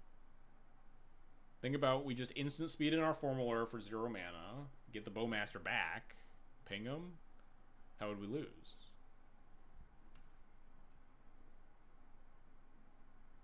Pass the turn. Come on. You know you want to. You only have 29 cards in hand. Dang. Unlucky.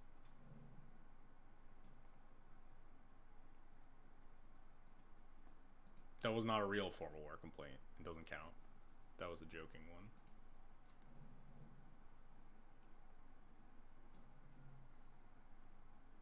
Alright, I'm bored of looking at this. I'm good.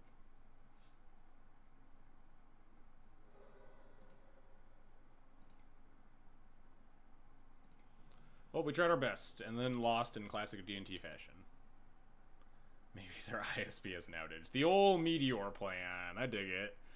Their router gets struck inexplicably by a meteor.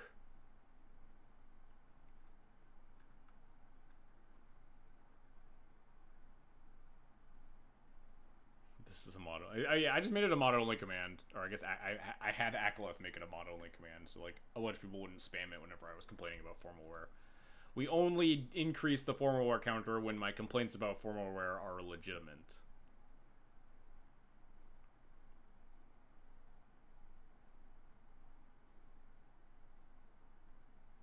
So that guy in Pioneer was doing something. Yeah, the tap-untap bug. Bill Sive, yeah, kind of been kind of a scumbag on MTGO for a while.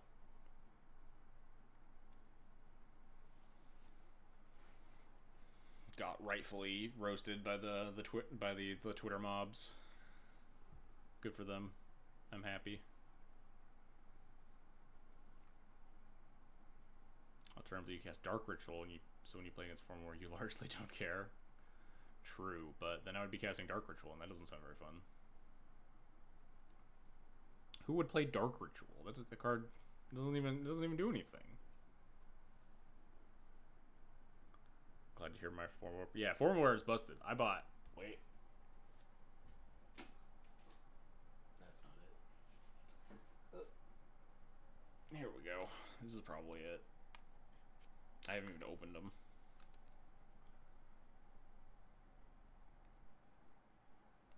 I think this has 4 in it. I just bought 4 because they were like a couple bucks, and I was like, there's probably no way you play more than 2 ever, but I might as well just have all mine. Thassa's Oracle would probably look pretty snazzy in some form. But yeah, Fish Duggery Elliot was playing it was like a Yorion Cephalid breakfast list. Thassa's Oracle does look snazzy in Formal Wear, as it turns out. If I could open this stupid thing, there's a second piece of tape. I'm an idiot. Good thing chat can't see me struggle to open this. There's no third piece of tape, right? I'm not getting bamboozled by a tiny plastic box. There we go. I did it. First try. Yeah. Yeah. We are formal.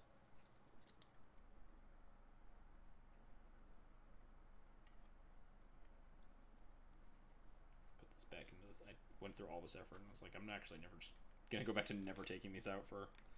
I gotta de-warp them.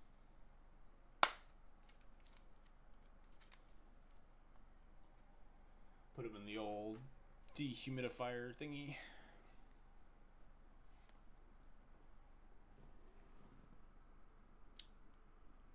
Let's go back to the deck list page instead. Anyway, good come back to the stream moment of just getting absolutely torched by a fast combo deck in classic D&T fashion. In fairness, that matchup's not very good. Like the Jewel matchup's not very good for Moonstompy either. It's a deck that like skirts around a lot of. I guess that list is probably actually pretty weak to Blood Moon. Not that weak, but like all that soul lands, your deck's so much slower if you get Blood Moon. But that deck is pretty like good at playing around Chalice and Trinisphere anyway. I have like 2 Shatters in my board that are like sorcery speed. Nothing very flashy for that matchup. Kind of fancy you could use the time between rounds to become a vintage gamer. So ideally, if I had a God account and I didn't have to like spew, if like I wasn't caring about spewing play points or whatever, like between rounds of a prelim, I could at least just like fire off a match, and like if I was in the middle of the match rather than double queue, I'd just like snap concede or whatever. That would be nice. That would be a nice use of a God account. Like if I just have to sit here grinding QPs, I can at least still kill time between them and not have to be at risk of double queuing, because I hate double queuing. We are not winning, but we're winning in our hearts, Min, and that's really what matters. And by our hearts, I mean I'm having fun getting back on the stream, figuring out all this bullshit.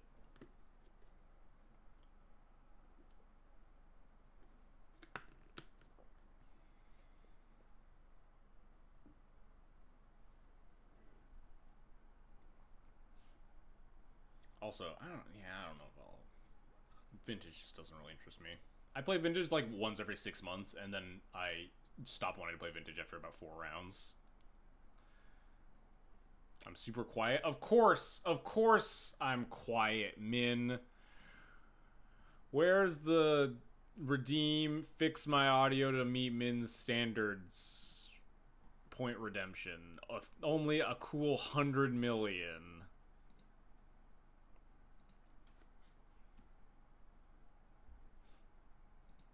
Hang on, there's a command for this. How do I look at my own commands? mtgbot.tv/command/xjcloud. I don't actually know what this command links to, so we're gonna find out together, chat. Your stream has always been quiet. Yeah, it's just me. I'm quiet. I don't have a big voice. Patrick's somebody here, but I'm not. True. But Patrick's been here longer than you. Alright, we're gonna find out what this... I was looking through my old commands, and it was like, I was cleaning them up, deleting some of them. So there's this one called !bad audio, and it brings up this Twitch clip, and I have no idea what it says. So we're gonna find out together. Hang on, I gotta turn on my desktop audio, because I don't think you guys could hear it otherwise. Bad audio joke. You can't make bad audio. You can't make oh god. There's a bunch of echo of me saying. Oh, okay, this isn't that great of a clip. You can't make bad audio. It's just my audio echoing as I complain about Min complaining about my bad audio. It's not even Min, it's other people in chat. I see like Lackey and Luminal. Alright, that command's not very good. I'm disappointed.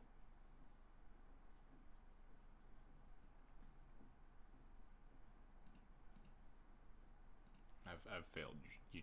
I failed you, chat. I did say I will open this door to let dog in. Forgot to do that. What's your favorite planes? Not that one. I will answer that in a second.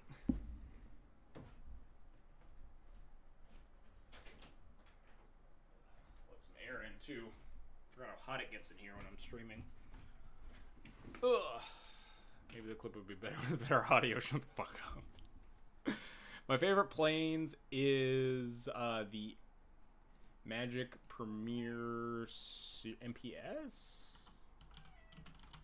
MPS planes times spiral. I don't know how to search specific planes on Moto, so we just look it up on Google instead. This one.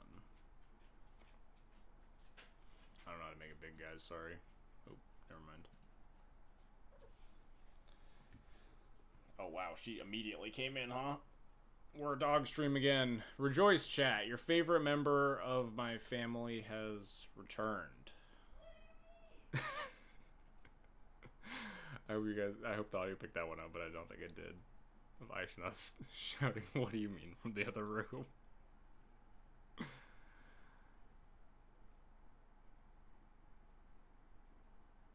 If only I hadn't incinerated all my points last time, might have been able to afford to fix the audio.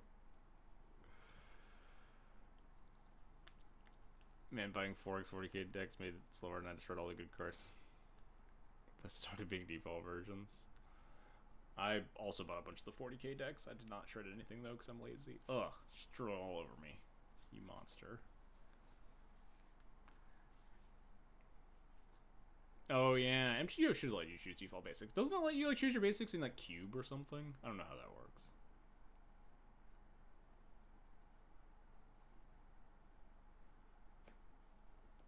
Is that a dog on your shoulder? It is. Ugh, she gets so she only like drools on me this much when she's sitting on my shoulder, like here in this chair. Like we'll be chilling on the couch or whatever. She'll just like sit on my like lap like a normal cat, and she won't just like drool everywhere. I don't know what her problem is. Specifically in this chair while streaming. You drooly, disgusting monster. Imagine not cube. We couldn't even finish a cube draft by the time the next round started. We have one match left. I'm also not a huge cuber. I enjoy the process of doing a cube draft, and then I just have to like play 3 matches, and it's just like,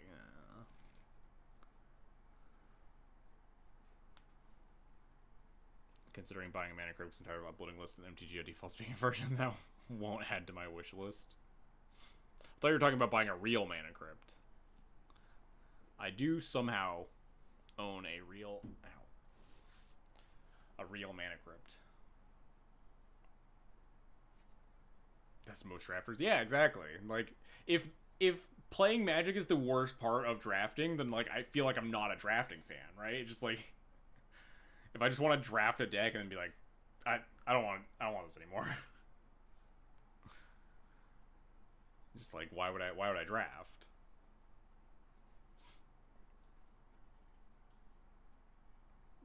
One-O drop is a power move. I have 1-0 dropped cubes before on Bad Vibes.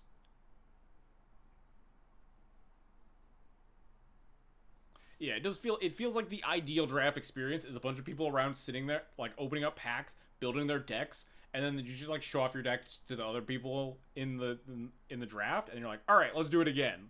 Let's just shuffle it up. Let's do new packs. It's just, yeah, I don't get it. I understand the people that do find playing draft, like playing limited, fun.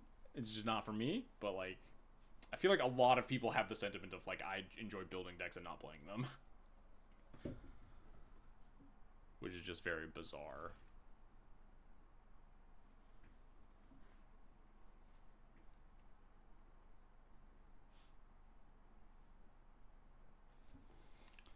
I'm too old to keep up with like limited formats and stuff now too. Just like I used to go to like pre-releases and stuff in like college and high school. I have a job and a wife. Just like, I don't want to go out to my LGS all the time. It's Commander. Thank you for EDH. Yeah, EDH is cool because you can build your cool theme deck.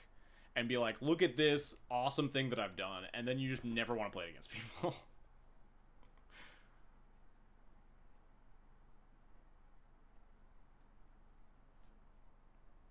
Yeah, I can get that too, Patrick.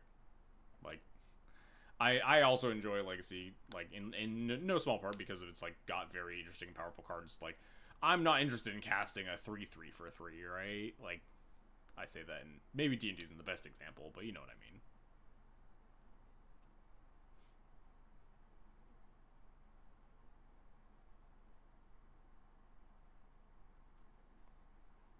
Timeless would be cool if Arena wasn't a bajillion dollars to play.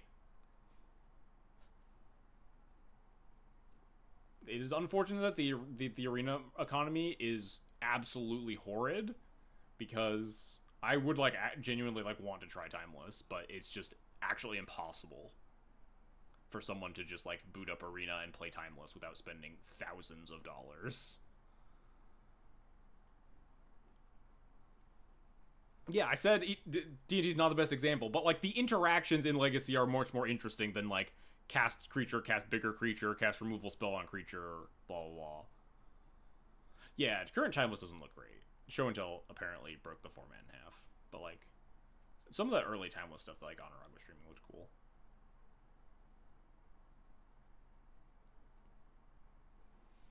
But it does also feel like weird and arbitrary what cards are like just randomly popping into the format. So like, I don't know.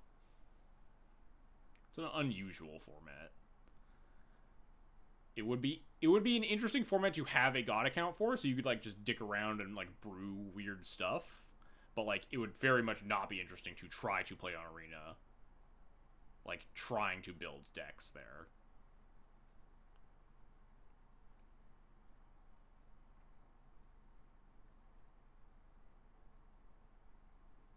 EDH is just talking about EDH not playing unless you're a content creator. Well, they're bringing EDH to MTGO now, and I am a content creator, so it's time to fire up the EDH leagues. Unironically, that would be kind of funny. I wouldn't like. I think I would hate playing competitive EDH on Moto a lot less once I figured out how like all the fucking stops worked in a 4-player game or whatever.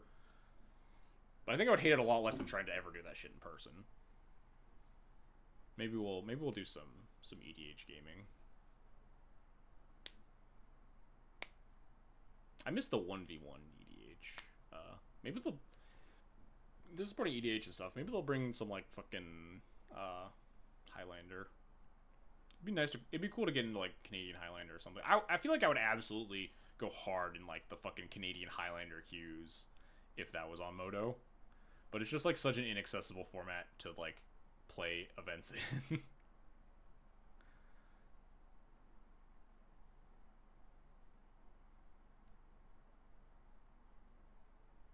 I built one deck, played it a bunch, it was fun, and then looked back to build another one and had a logged back instance. Yeah, I get it.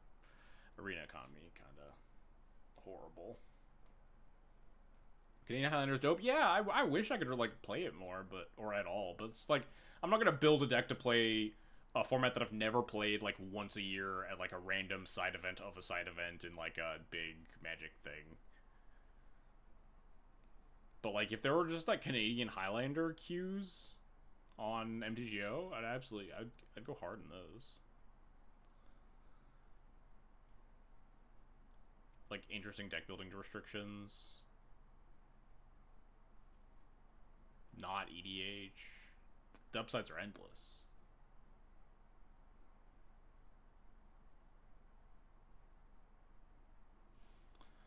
Alright, getting into round 2. Praying we don't get the bye. I've actually never gotten the bye on Moto, I don't think. In any event. I'm just horribly unlucky. I don't just want to play like just 1v1 Highlander matches though. That doesn't interest me. Like I would want to play leagues and stuff.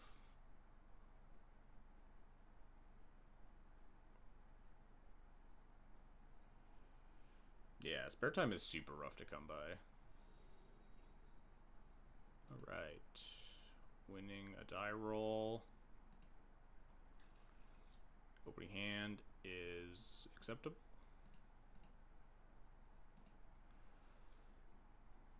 It's good if they are on scam and they scam me on turn 1. Definitely be jamming the CDH leagues. I hope they work out well for the CDH players.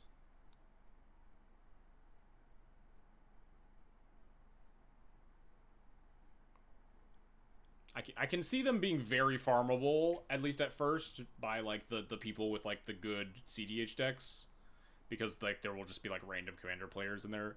Did they say they were adding like friendly leagues too or whatever? There used to be like friendly versus competitive or whatever, or is it just like here's EDH leagues and you play like it's just winner takes all, get fucked? Oh, there is a friendly one. Okay, that's probably better then. So people won't like there will be less people in there that are just like dicking around with some nonsense that's not gonna ever win a match of CDH.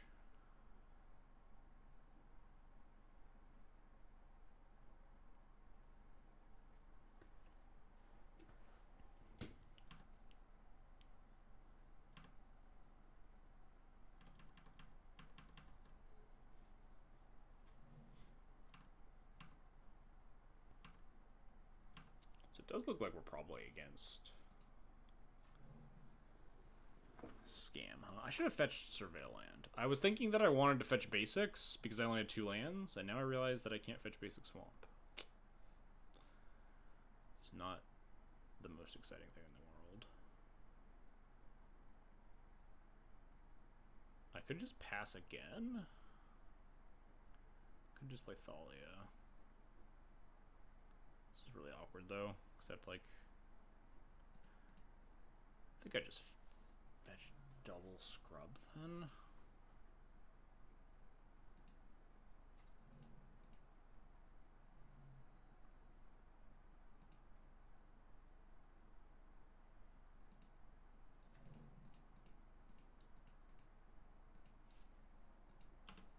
Thalia protects you from most things here. Like Entomb, Anime Dead. They might just have like Land Bowmaster or whatever, but a lot of the scam matchup is mostly just kind of like stalling for time.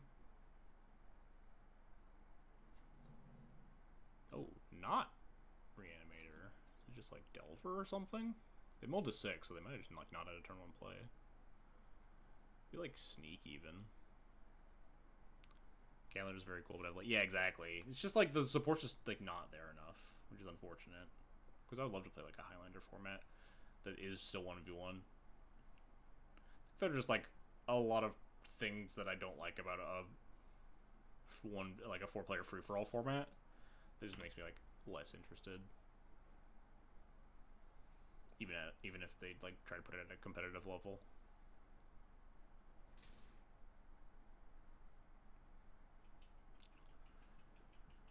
So I don't know exactly what we're playing against here.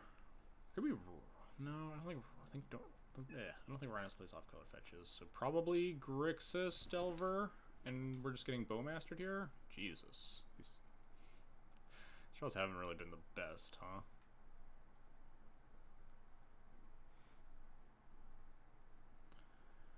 Kind of want to play Stoneforge, try to get this shit online, but also I think I can just leave up my own Bowmaster here, pressure their removal so that my Stoneforge doesn't die. Hey, do you mind? Do you mind, kitty? It's Bowmaster. So now we Bowmaster their token, not the Bowmaster, because we don't want to... Oh no, I actually can't. If I want to play around days, I need to Bowmaster their Bowmaster. I was going to try to kill the token because I didn't want to like feed the graveyard.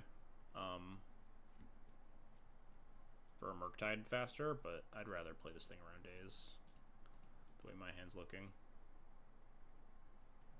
I guess pinging my own Thalia would be essentially pinging their token, right? Is that the same? That's the same outcome, right?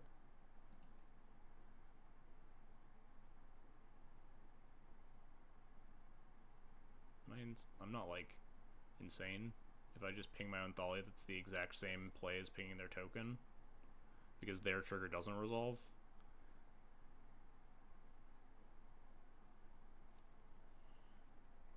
Don't be alarmed, but there's a guy behind you. I don't see anyone.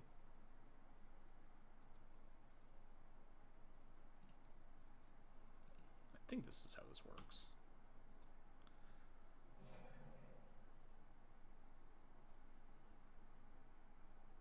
Reanimate Thalia makes Reanimate worse. Does it?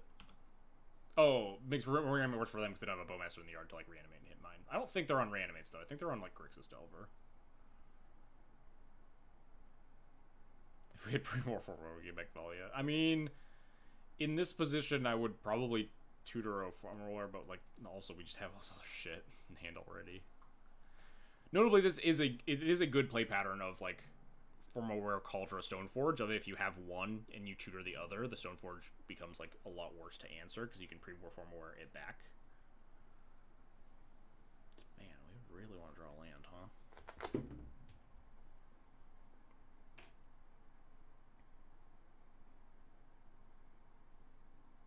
Have 4 cards in hand. I feel like we just have to cast the Stoneforge.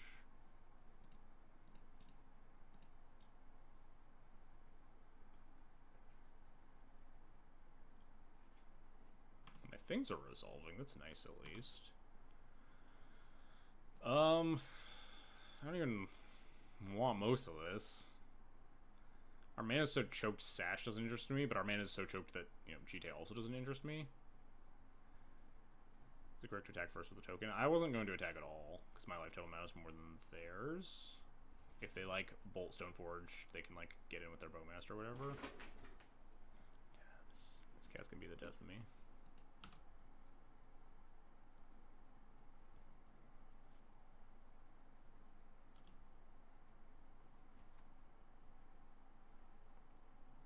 This is just second Bowmaster? Probably pretty bad for me, huh? Bowmaster the Bowmaster, untap, cantrip, bolt, whatever. Yeah, it's not great.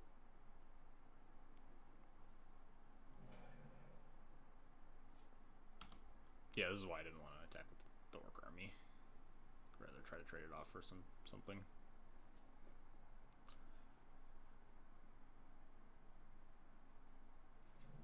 Creature is a good mill for them.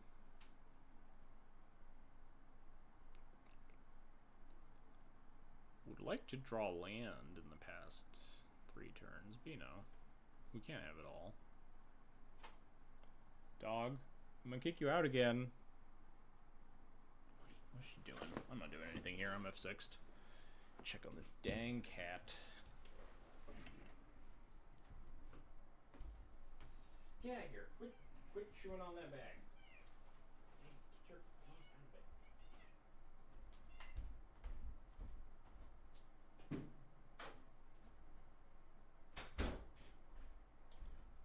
Punk.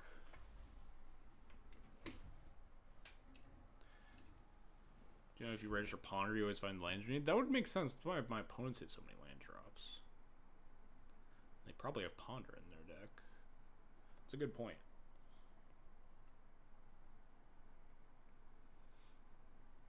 Whose deck do they look at? Me? Hope this lands there.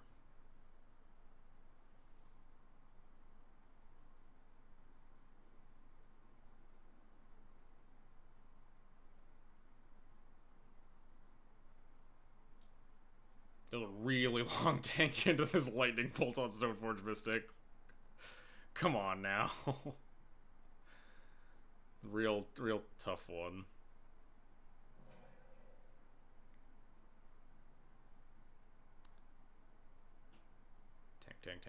Tank. Only reasonable line.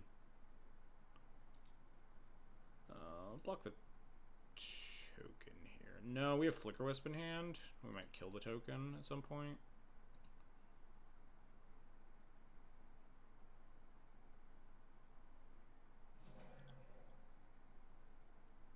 Tank.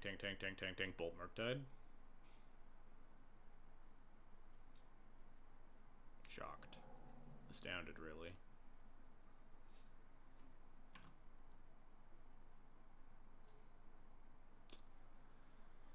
Well, these draws aren't very good, huh? I think I'm just gonna Sorcery Speed this Bowmaster on the Channeler and hope for the best.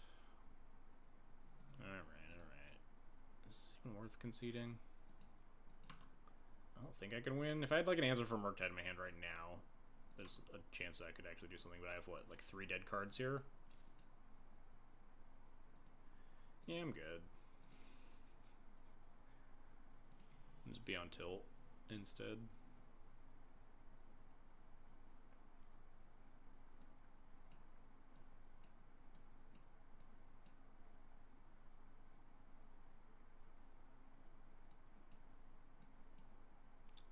easy sideboarding here at least. You know, I can fall into normal heuristics for playing versus Delver versus playing versus the random jewel stuff.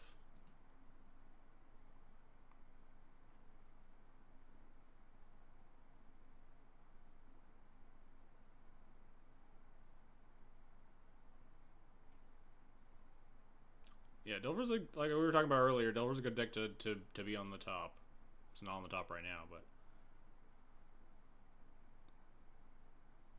to ask a stupid question popped up when I was writing lands where. Good. That's a smart question. Where are the lands, indeed? Punishing me severely for not fetching the Shadowy Backstreet is clearly what was happening there. I definitely should have. My mind just like blanked. Like getting back into the streamer saddle of like having to juggle a bunch of things at once and just didn't really pay attention to the fact that I could not in fact fetch plain swamp. Yeah, exactly. I agree, Adam. Just like Scam is like not a very fun deck to be at the top. Sharumi, thank you for the subscription. Appreciated. What happened to my little subscription? There it is. I'm having a hard time juggling all these programs and stuff again.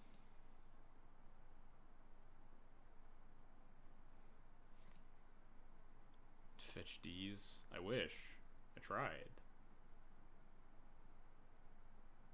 Did not work out well.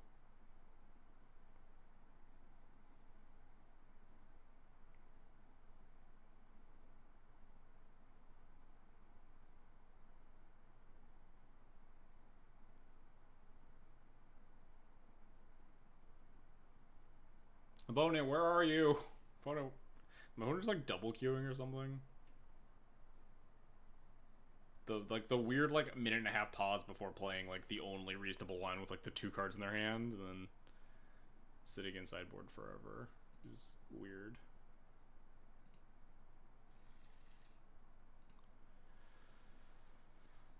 Ugh, this hand is ugly. Just like tilt mulligan my 2-lander. This hand's like fine though is the thing.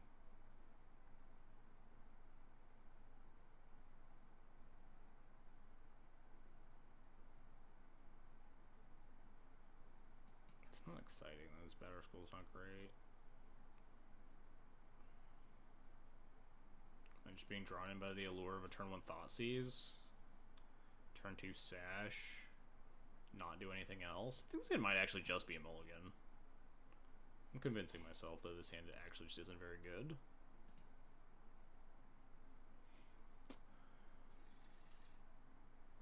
Well, this is my fate today.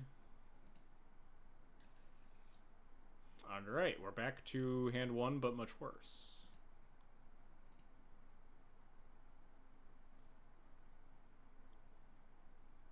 So we're gonna fetch basic swamp.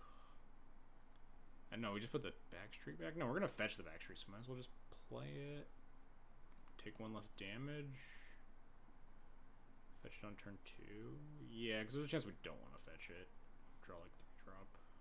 And we will actually want fetches for the Scarab Sword, potentially.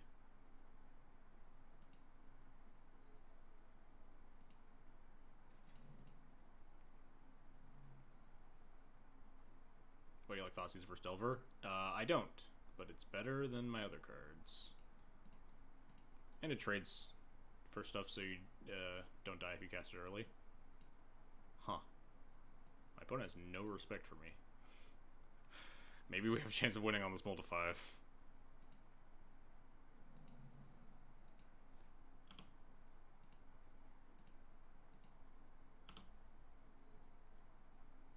Like, it trades for material early, which is, like, fine enough, and it's better than the other cards that I was cutting.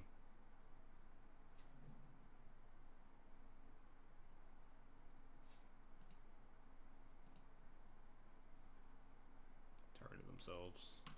So they wanted their card on top. They did not want their card on top, sure.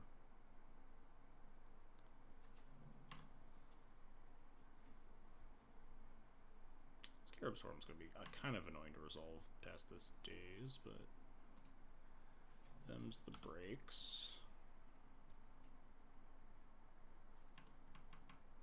Diane really a keep? Delver players?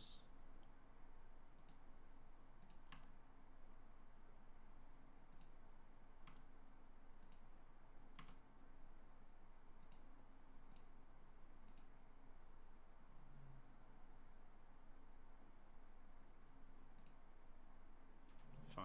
What do I want here? Like Stoneforge Mystic? Don't want that. Hey, look at that. Check +1 for Surveil lands, I suppose.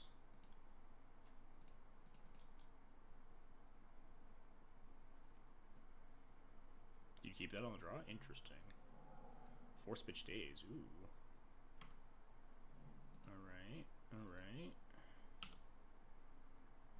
So if I target myself, I make 4 guys? If I target them, I make 3 guys, so I'd probably just target them.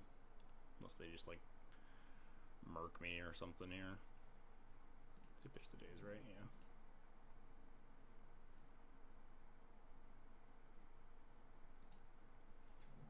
Yeah. Yeah.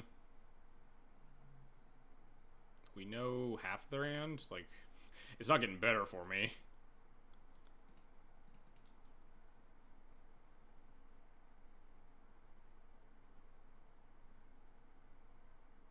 Second days? Yeah, figured.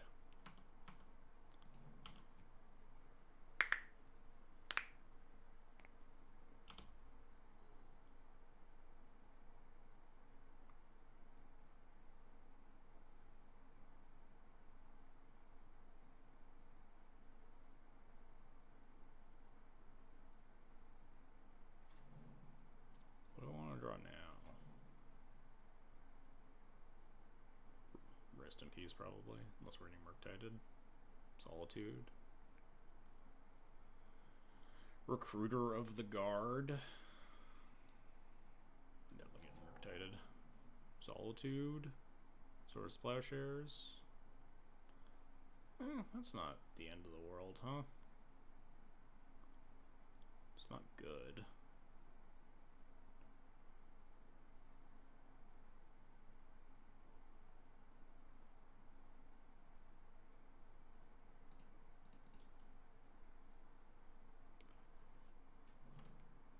Can't Formal War back, cannot pick Scarab Swarm, so we can't complain about not being able to get Formal War here. Also, I guess Formal War would be like pretty free to do though. Get back a bigger Stoneforge, and then get like Jite. But I don't. It wouldn't like save me from dying here horribly. Is there anything that does save me from dying here horribly? I just need to top deck a spell, which means what's the best thing to have in play? I need to not fetch, so probably not Sash. Just Jite then?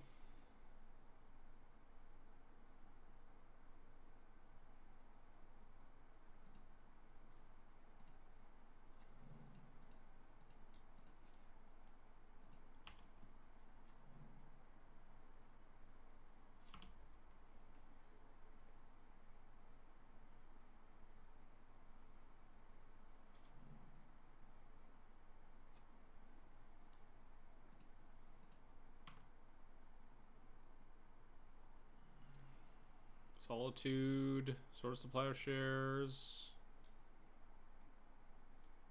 It's just a second Murktide. Aether Vial. We're not technically dead.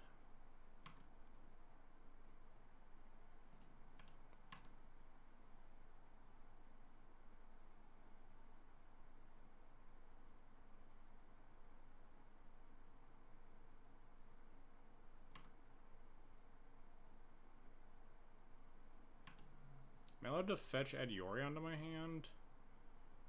I'm at 12. Fetch to 11. I take 10. Yes. Because I need to... If I go to 11, I go to 1. But GTA outgains this if I draw Solitude or if I draw Recruiter to have to pitch the Yorion. So yeah, I do want to fetch add Yorion to my hand.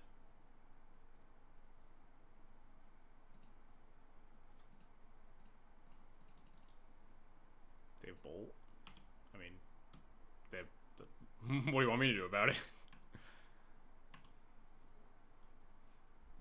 They have Bolt and I die. That's my life. Can't exactly play around them having a lightning bolt, right?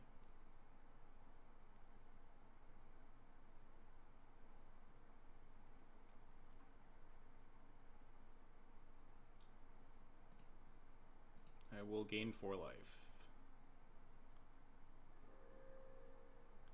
And then probably die. So actually, I even get to stay alive. Assuming they have, like, literal nothing. With the Orient Trump blocking could keep me alive another turn.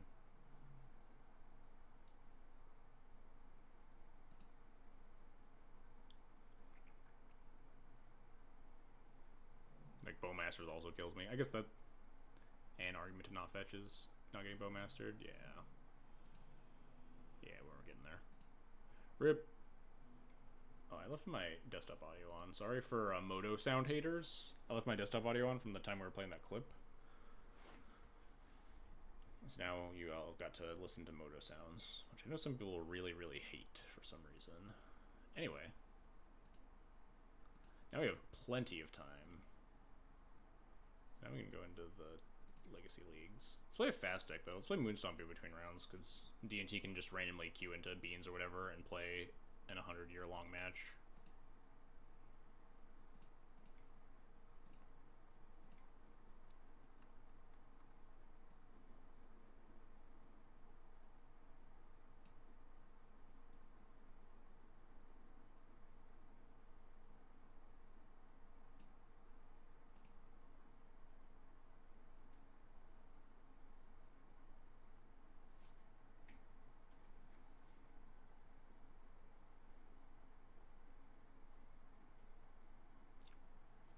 Running hot for my return to Magic stream, as is a nice tradition.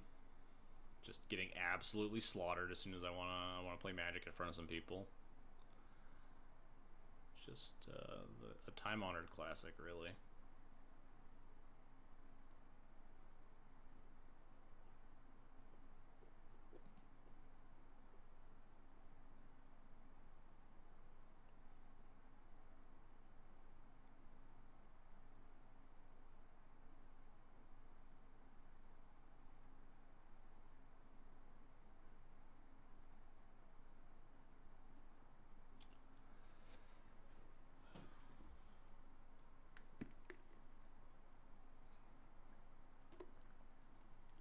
I guess we have pretty good odds of getting the bye next round too, which is kind of horrible for me, right? There's an odd number of players, unless one of the O2s might drop and make it an even number. I guess we'll find out. The one time I want to dodge the bye. Oof. Sounds a little awkward, huh? A classic Chrome Mox 3 artifact hand. We could pretty safely mulligan this. Ooh, this is much better.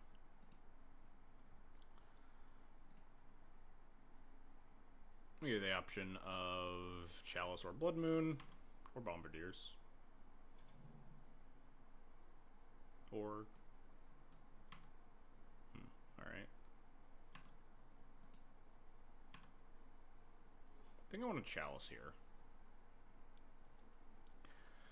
So...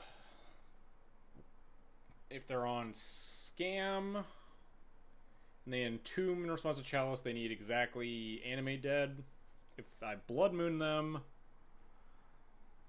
we can even Blood Moon around days now, which is kind of interesting. But if I Blood Moon them and they cycle Troll, then we just get absolutely fucked. I think Chalice is just going to be better. Ideal is they daze this Chalice.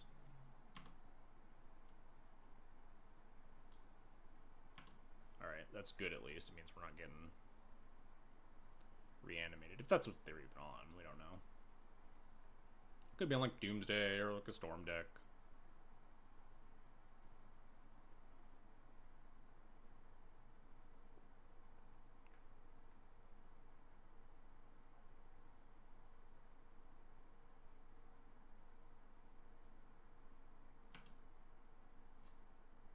just resolves. Alright, we'll take that.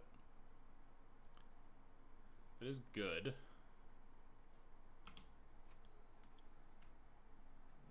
Wasteland, so almost certainly scam. Really awkward for my bottom city traders plan. I don't think I want to double Spirit Guide out at Blood Moon. I think I need my mana sources a little bit more permanent than that. I think I'll take a draw step, try to find a land.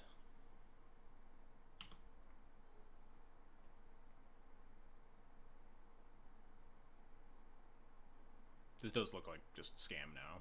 Could be like Grixis Delver still.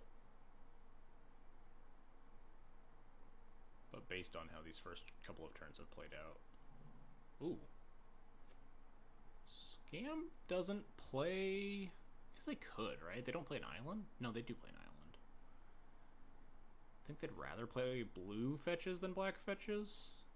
Esper Fly. I mean, yeah, I didn't click the goldfish link or whatever that it was provided. So like maybe they're just on like a weird deck. Now I will cast a Blood Moon. It's a little awkward because they just played a fetch, and if they do have like weird, like a basic plains or basic swamp or whatever, they can fetch it. Or they can just force of will me. What's up, Mario? How's it going?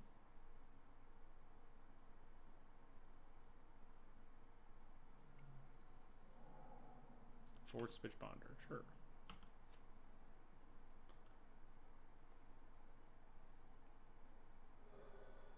Fetch Tapland? Basic plains, they do have basic. Samwise? Bowmaster, sure. Is this who's playing this? They like won the challenge, second place in the challenge? I know he was playing a weird Esper Flash list. Marcus, yeah. Is this Marcus's list? I didn't take a close enough look to see what shenanigans he was up to. Fetch more basics. Sure. Ending. Well, we got backup chalice for that.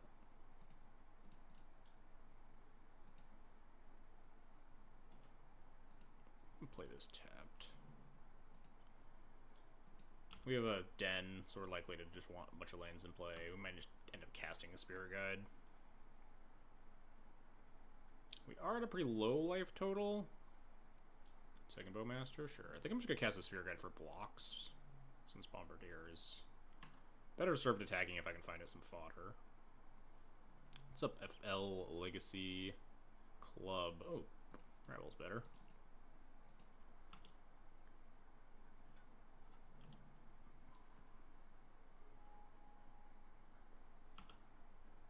I can block a 1/1. Go to 6 if they just attack here. No attacks. Interesting. Kind of just want a Bombardier attack all. If I attack all, do I just kill the Orc army? Let them double block the Rabble or the Bombardier? It's probably fine. I could also not attack with the Rabble Master.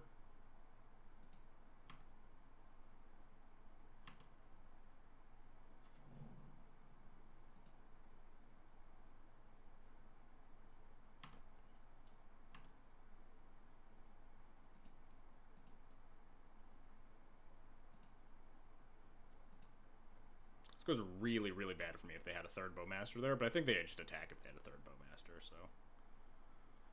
yeah, this is fine. There's a chance I didn't want to offer this trade, but I think I have enough material here. Oh, I should have just played the Chrome Mox. I'm dumb. Didn't think about that. Just tossed the Chrome Mox, left a Goblin. Could animate the Den here. Probably better than casting Spirit Guide, honestly.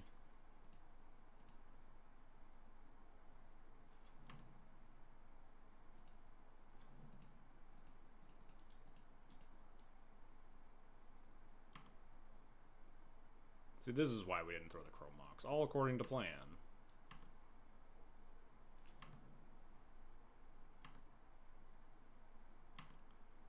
6. Let's toss a goblin. Everything, sacking anything costs, like, deals the same amount of damage. And we don't want to sack the Chrome Mox because we just want to animate the den again. Hey, we take those. So, Esper stuff, huh? They had multiple basics. I don't even know what I want here. What's going on? I need to find Marcus's list.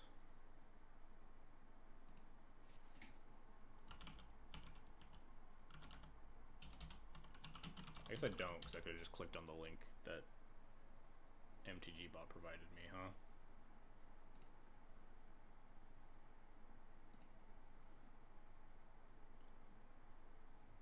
This is not Marcus's list, I don't think.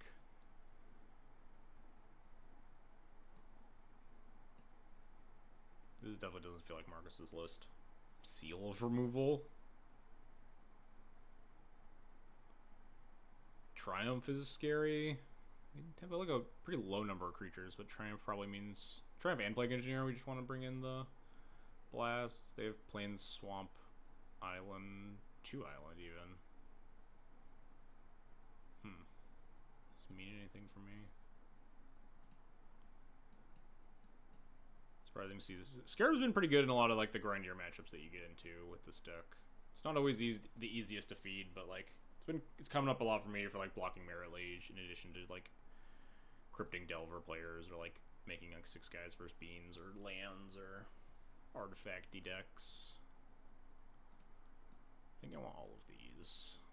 And I think maybe I don't want Hearse. Deck didn't really have any graveyard cards, right? Besides Sam. Cut like 2 Furies. That seems fine. How's the other thing going? Very slowly. Deal. Alright, turn 1 Blood Moon. Deal. That deck of Days, I already forgot. I didn't look. I'm not gonna play around it. Mold to 5, absolutely not playing around it. Actually, I mean, we might end up playing around. If they just go like land to go, maybe we don't slam the Magus because we play around Source Plowshares. At 4 cards, maybe we don't play around anything. Opponent's having my day in the prelim. Alright, well, we might get Hydro Blasted, but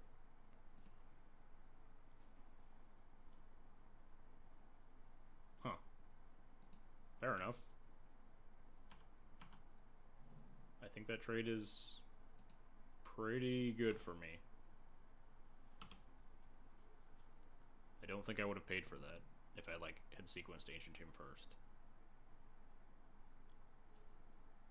So now it's a little awkward. They have 2 cards in hand. Nothing's awkward. I'm just gonna fucking play my shit. Kill them. They have 2 cards. We have Rabble, Dead Gone. They're gonna fetch basic planes here. Maybe even kill my thing.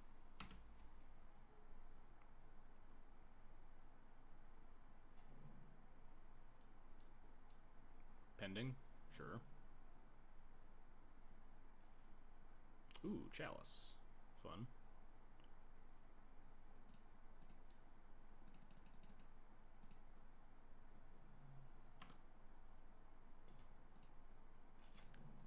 Alright. And now we just rabble them to death. Double rabble versus 1 card in hand.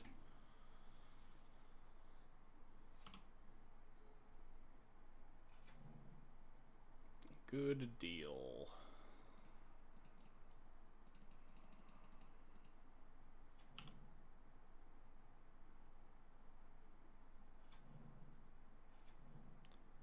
Maybe I should have played Chrome Mox, held up, gone.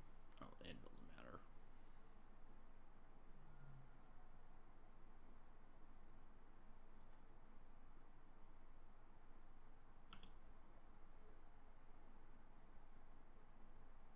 Yeah, I think I might kill through Plague Engineer there. They Wrath me. I'd gone it, make 2 guys, attack. They both get +3. Yeah. We take those. Damn. Into play. Still in game 2, huh? Playing some slow games of Magic. We got another one in us.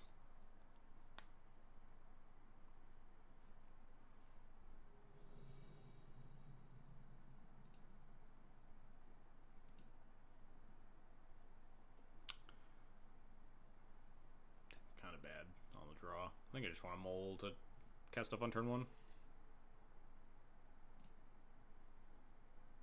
Hey, this gonna cast stuff on turn 1. I'll take this. Hearse or Moon. Bottom of the redundant Chrome Mox.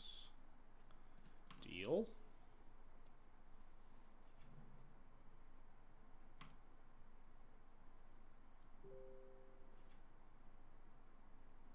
Basic Island Ponder. What does that mean?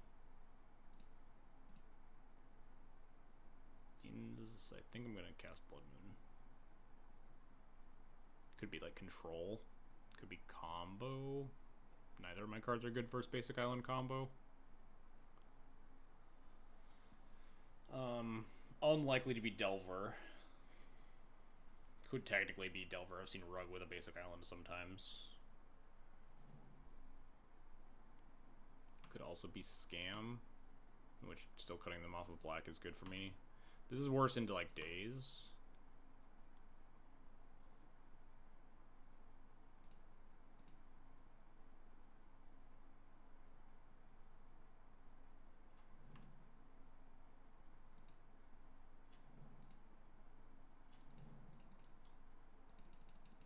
I think I just want them to not do things. This is better versus most of that. They do have days. Interesting. So it could be Delver, could be Scam still, could be like Sneak and Show. Could be something else.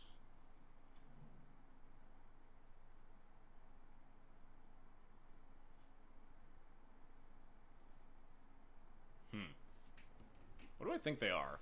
I'm getting Scam. Maybe I'm just like seeing Scam everywhere. I'm just kind of actually wondering how I want to sequence these. Do I want to play around the second days? If so, which is the prize, right? The Hearse is actually like very unbeatable for Scam, I think. It's also kind of unbeatable for Delver. Less so, certainly.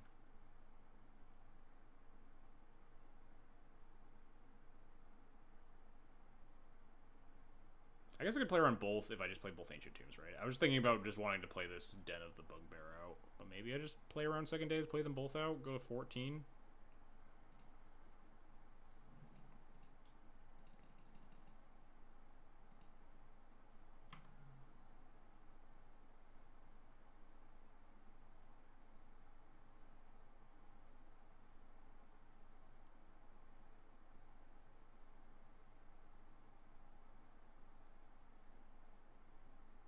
The tough part is if they force this and I play Force Pitch Force. I don't know if I'm supposed to Sorcerer Speed this Unlicensed Hearse or not.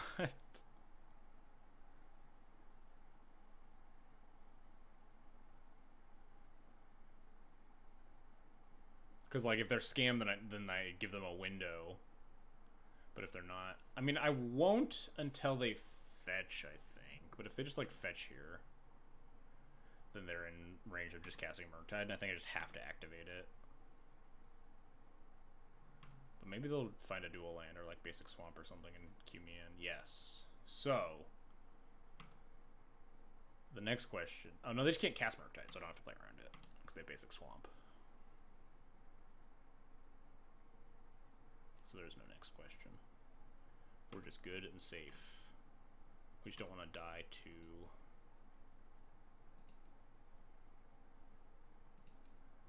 idiot beatdowns.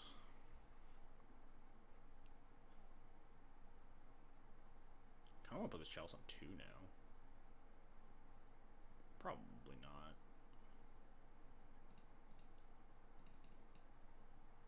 Chalice 1 just shuts off them finding so much stuff.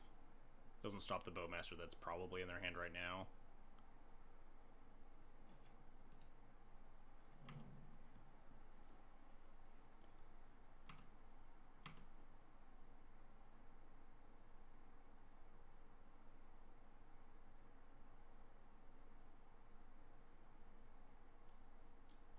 Yep.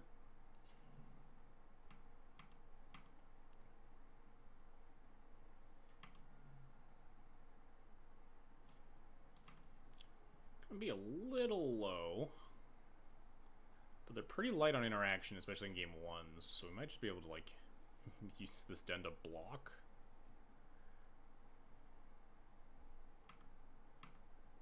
Probably use the den to animate the hearse to block so it doesn't get pinged off and die. Or we'll just draw something better. That would also be nice.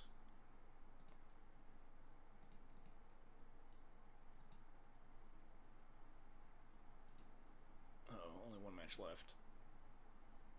I'm in game one. Yike.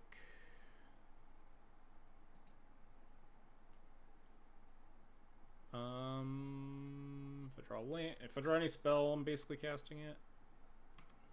Cycle, troll, and response, huh? Sure.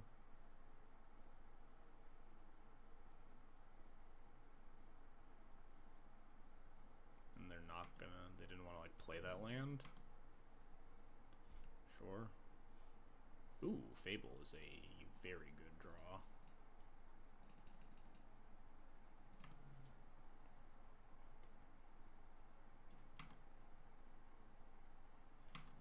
Can't really use Chapter 2 very well. But 2/2/2s is a very good card to draw.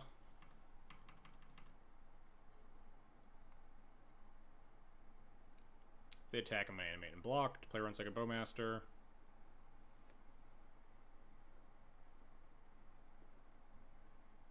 They don't really have a lot that could kill this, I don't think. I don't think this deck plays like main deck Shieldred's Edict or something.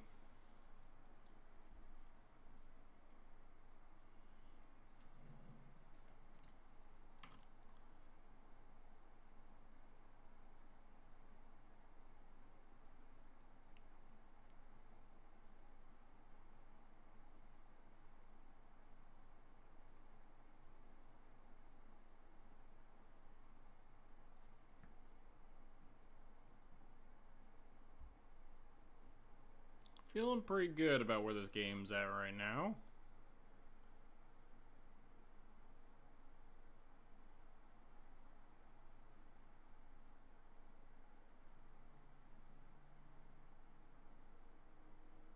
My opponent could also figure out what their line is. Uh-oh. No one dropped, so there's like a 1 in 3 that we get the bye here, and then we can continue playing this league. I don't know what the plan is if I don't get the bye.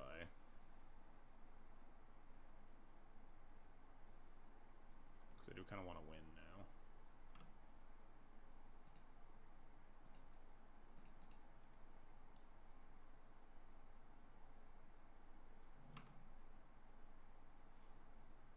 I would like to not discard whatever card I draw.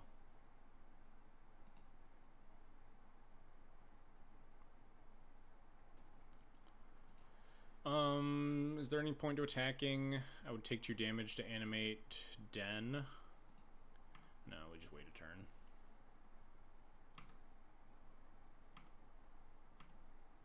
I think I'm pretty safe here by just...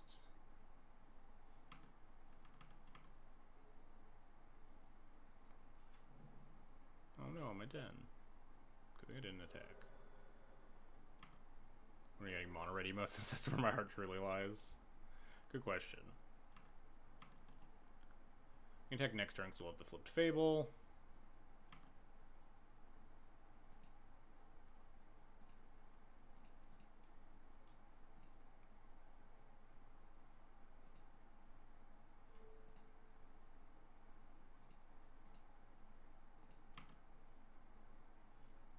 We did get the bye! Look at that, we automatically win. Excellent timing for my continuing to play. We are not double queuing.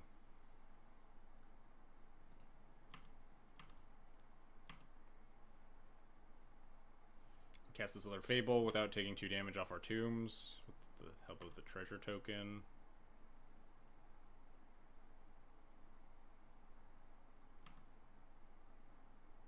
Sorry to disappoint you. We are not double queuing.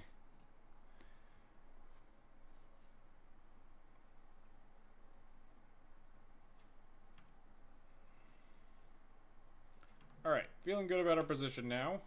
Feeling very stable. This hearse is going up to like at least 9-9.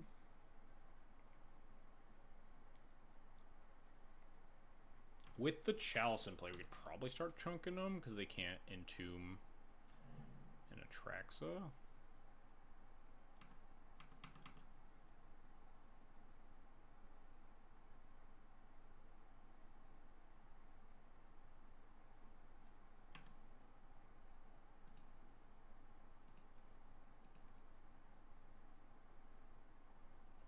Did they concede?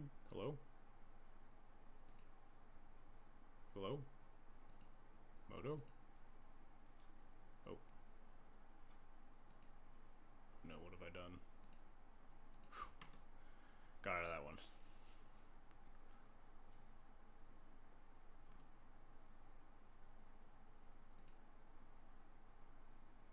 Is there a downside to going to 3 here? If you're the selection type, you can do some tricky copy stuff, solve the hearse upright. No, because wait, yes, yeah. Well, it'd be hard to, but yes, right? Because a copy would come in as just a regular hearse. So like if I attacked with just hearse, if I animated and left the other Goblin Shaman up to crew it again, and then I could copy it. Are they just dead if I cast this Fury and they don't have Force though? They are just super dead, right? Like 9 plus 6 is 15. They go. I'm at 3. If I just jam this,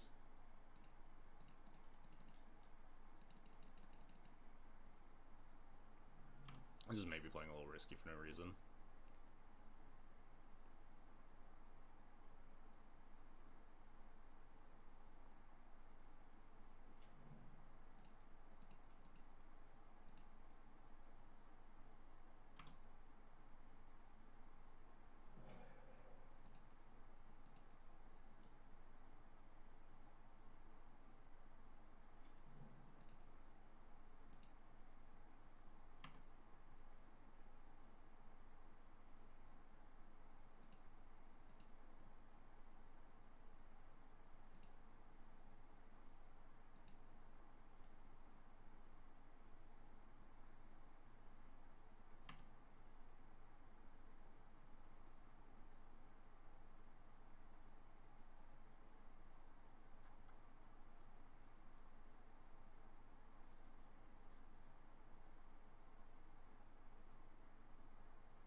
Figured if I'm dead to something. Bowmaster, ping, block. I think I'm just gonna leave one shaman back.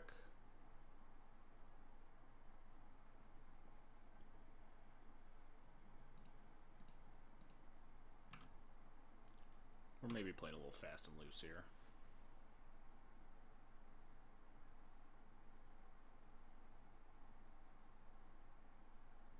If I was gonna hold something back, I should have left the Fury untapped, right? Blocks better, not that it really matters.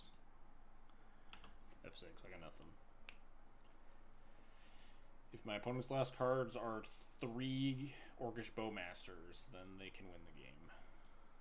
Petty Theft of the Hearse, sure.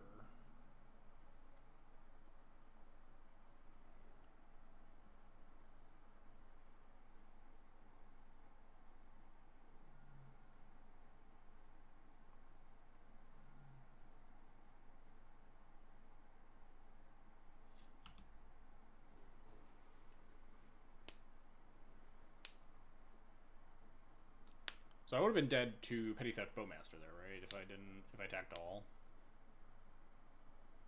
Because then they just ping me down to 2, attacking with 2 1/1s. So leaving something back is definitely right.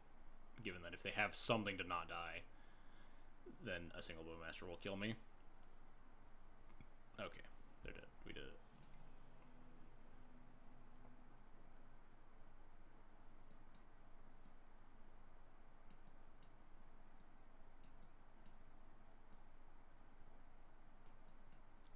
These Furies out of here.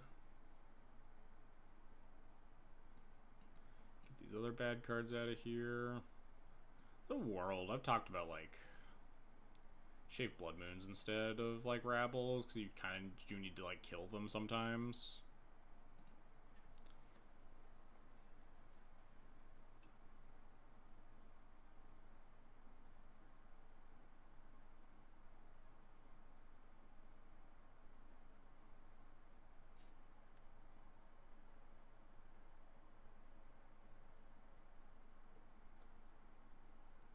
Blood Moon's, like, not especially good on the draw, especially.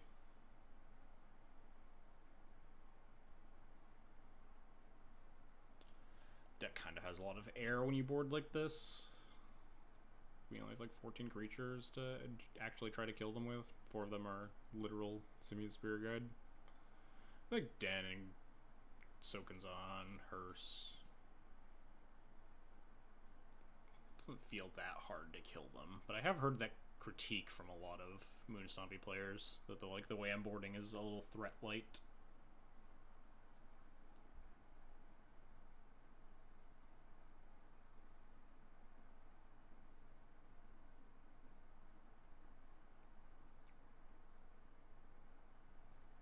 The way I kind of view this matchup is just such that, like, your main priority is not getting got on, like, the first 3 turns of the game, and stuff like Elven Arrester does not help with that, and, like, ending the game after that is much more trivial.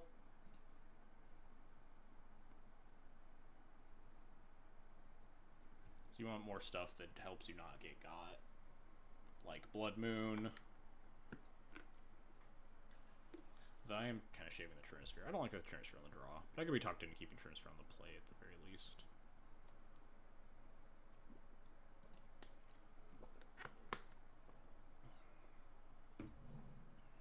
What am I doing here? I'm probably playing Hearse around Daze, depending on what my opponent is doing here.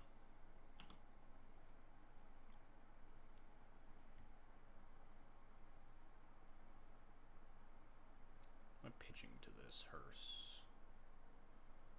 The Bombardiers. The Shatterskull Smashing. Perfect.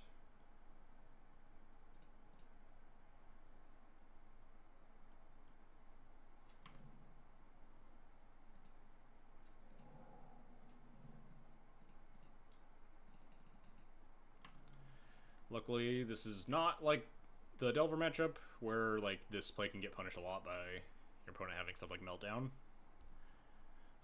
Scam is really bad at answering artifacts, so you can, like, pretty readily play out your Moxes to try to play around Dazes. You can just, like, jam all the time.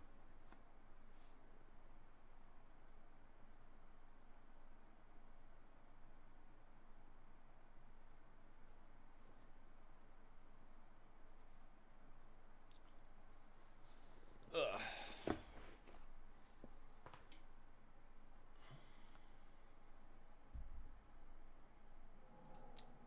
Force Switch Ponder, sure. I got nothing, opponent.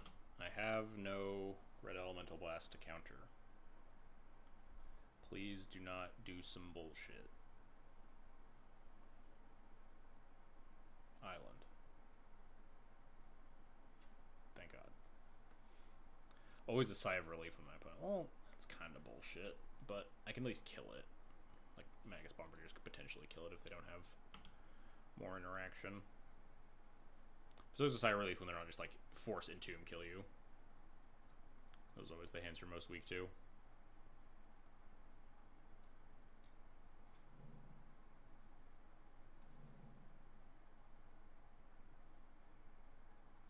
Three cards in hand, huh? I think I just have to Magus Bombardiers. I could Bombardiers into Magus, that deals me more damage. Plays around Daze better. If we don't draw land. Lets them know the terms of engagement up front, though. The Bombardier sitting in play versus the Magus. I think this is fine. They're unlikely to tap out regardless, though.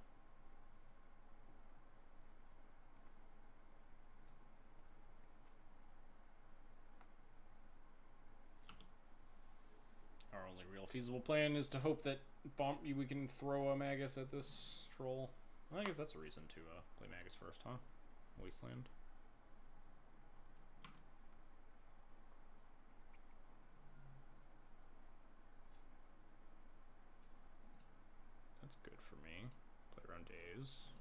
now we hope that they just simply don't have it. Feels unlikely, but...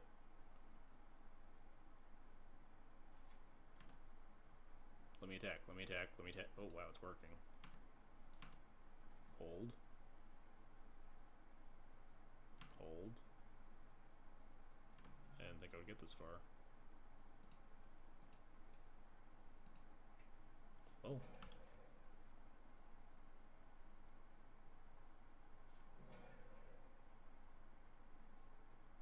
Okay. We can cast Chalice or Fable next turn through a Wasteland. What do they have here? 3 cards in hand. They didn't cast any of them? They didn't cantrip? More reanimates, maybe? They just bring back the troll? But if it's like actual factual reanimate, we can just race.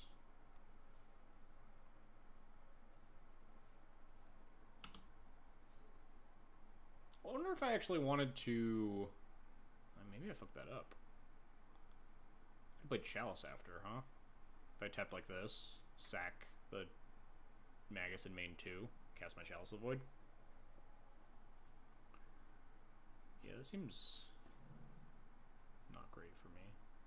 We just like die to 1-mana spells and feel like an idiot. That's not the end of the world. We can just pop that. The Chromox. They probably take Fable. We just play Chalice, attack, chuck the Chromox at it.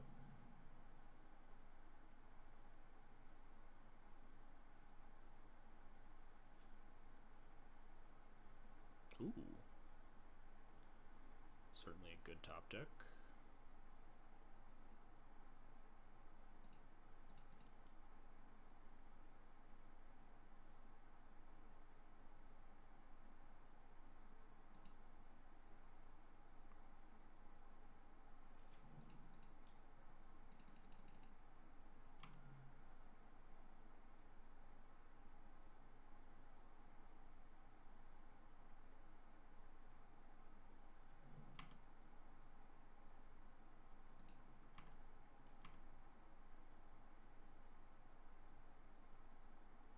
It's a little awkward if they wasteland my Ancient Tomb. I only have 2 mana left, but my artifacts in play are much more important. And we have a threat in play already. Am I supposed to play around Murktide Regent here? I think I am, given that they're exactly 2 good reanimate targets in the yard. They didn't reanimate the troll last turn. 1, 2, 3, 4, 5, 6, 7. Actually, eating the creatures doesn't actually stop a Murktide at all. And I would want to eat both creatures and not eat the Force of Negation, so I don't think I'm supposed to play around Murktide. I can actually kill a Murktide too. Chuck the hearse at it.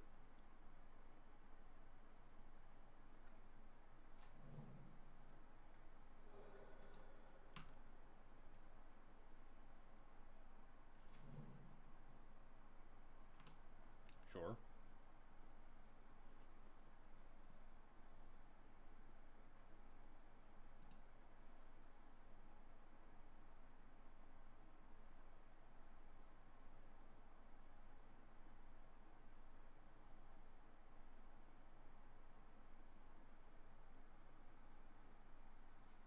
You got it.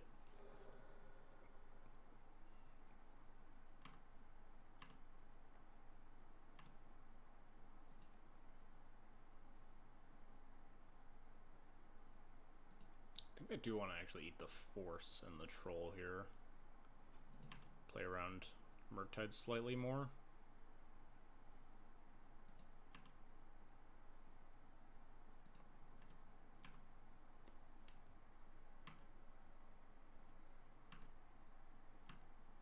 Deck was like maybe a little unsafe.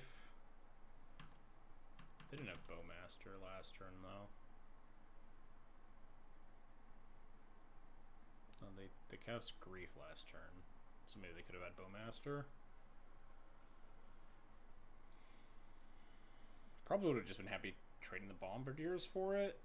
The Chalice and the Hearse are more important. think I'd be favored on this board state if neither of us had creatures.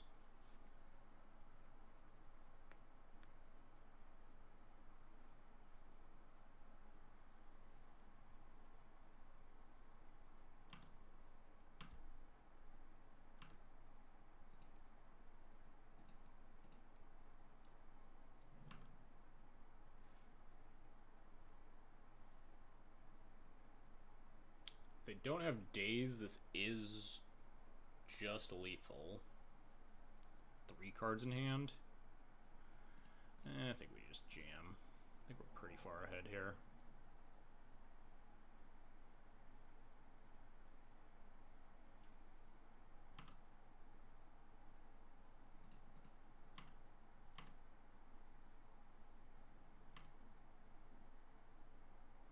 Okay, cool. They're just dead.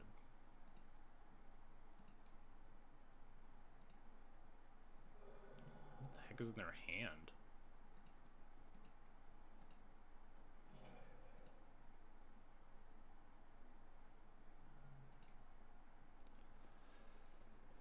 All right, 2040. What's going on over here? I don't want to get into another match, but there's still like, we got people playing game 1s still.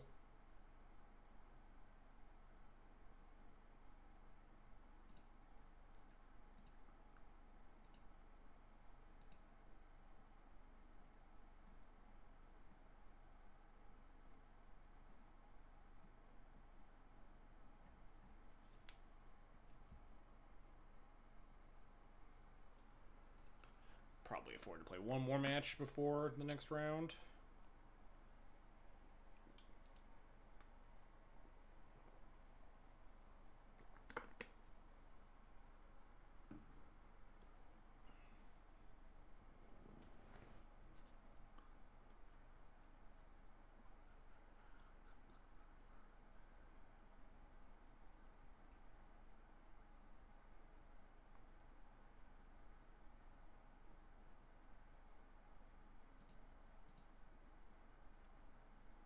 Do I get my pity points if I win my one match? I do. I get my pity 10 QPs if I win. If I go 2-2 with a bye. Incredible.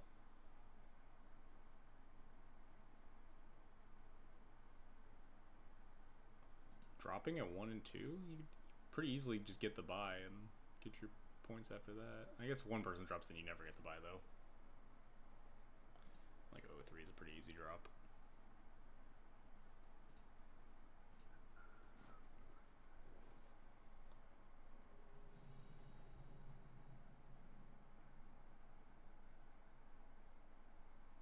Where'd my match go? There it is.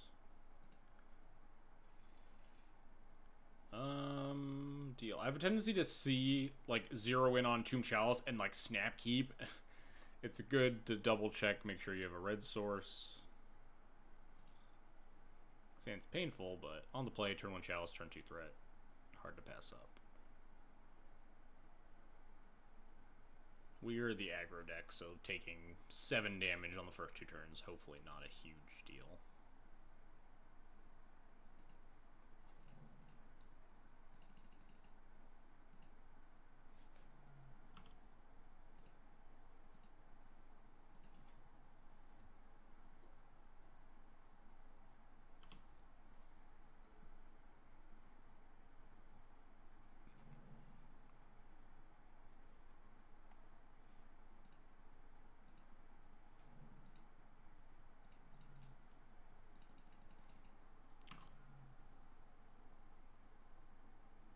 Days? No days. I'll also accept no days. What are we playing against here? Solitude. Solitude, pitch, Solitude. What are we playing against? Like Beans with Solitude then? Not something you see every day.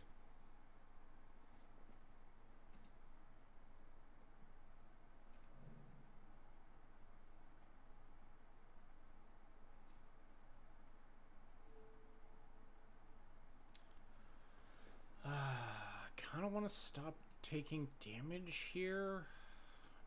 Playing City out, but I could just, like, jam both Bombardiers. That doesn't seem very enticing, though. I think I kind of need to cast all of my spells in this hand. So I think I'm just gonna start.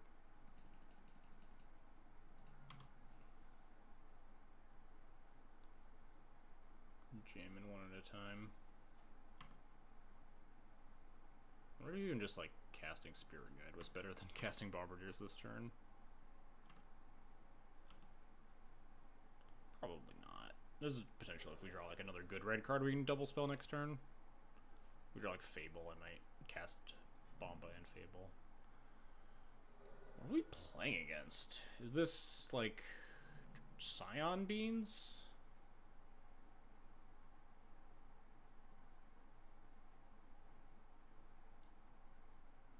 I see Taiga super often.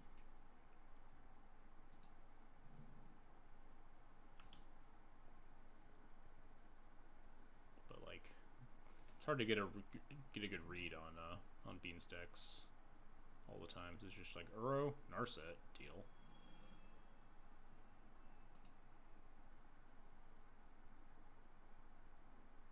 Less of a deal.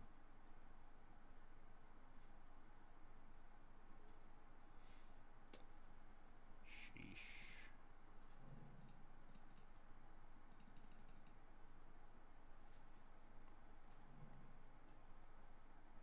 If I drew a red source there, they were almost just dead.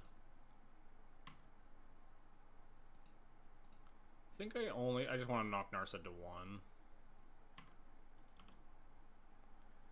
Only cuts off Fable. And Bombardiers does pressure their life total pretty rapidly.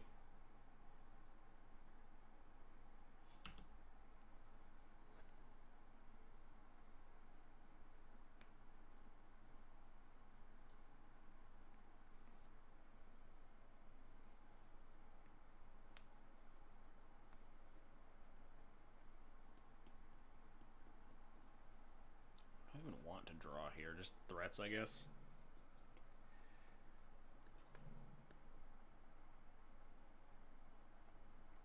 Three cards in hand, one of them is a Leyline. They did not shuffle on the Ponder. Still have Binding mana up. They're technically dead if they, like, bizarrely tapped out for no reason. Spear Guide, put them down to 10, sack Spear Guide, sack Broadside. It's basically impossible to do here, though. Yeah, they're even sorcery speeding Binding, which is fine.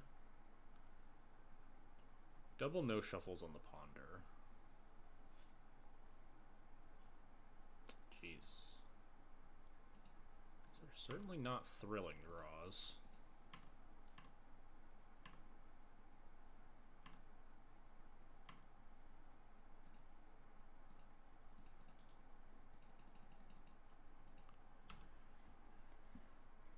Drawing all lands is not where I want to be against my opponent who just topped 2 Ponders.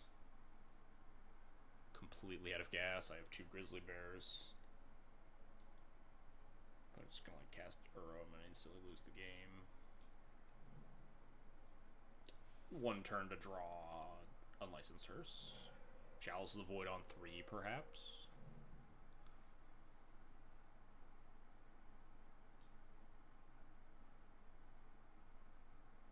Seven hits here.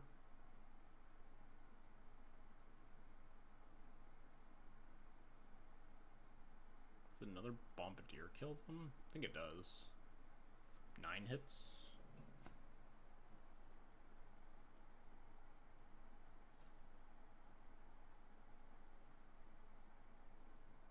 We take those.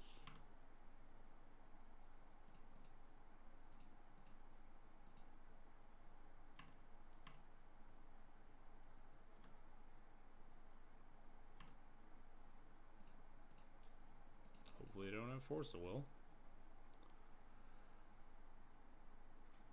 They don't have Force of Will, huh? Alright. They cannot fetch Mystic Sanctuary, so there's no reason to, like, wait on this.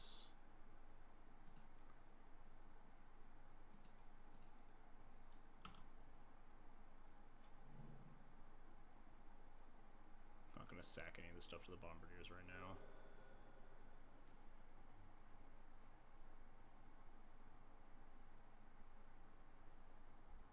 Because I could if they targeted it, technically.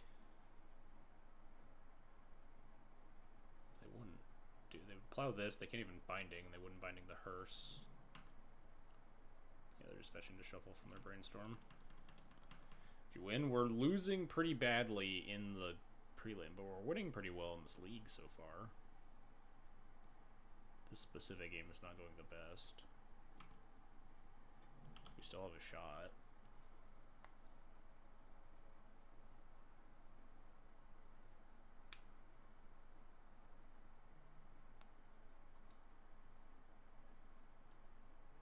Binding the Bombardiers.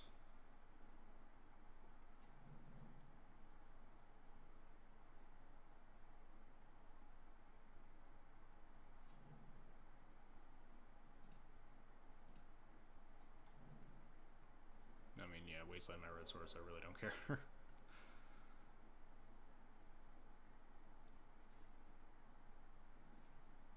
Nice, excellent draw. Would have liked to have drawn that over our land at some point just to convert into 2 damage at least.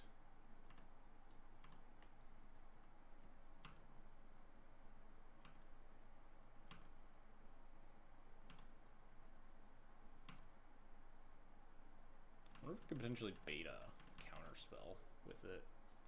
Like I pretend it's my only red source.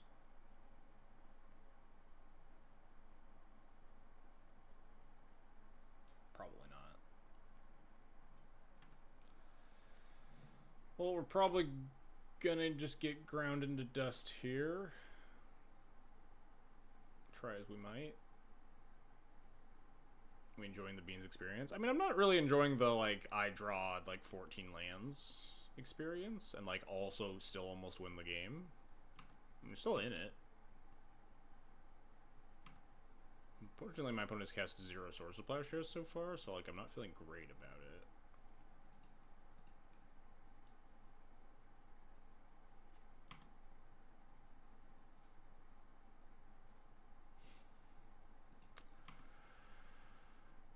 I got the hearse draw the best possible moment. Other than that, it has been, like, nothing but the worst possibles every turn.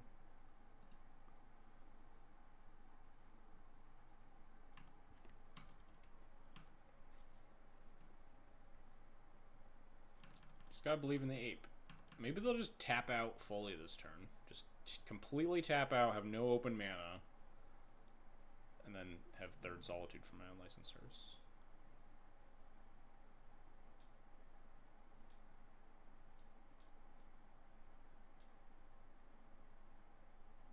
And I guess this counts, huh? If we draw a spell and they don't have force. Did they play land this turn? They did.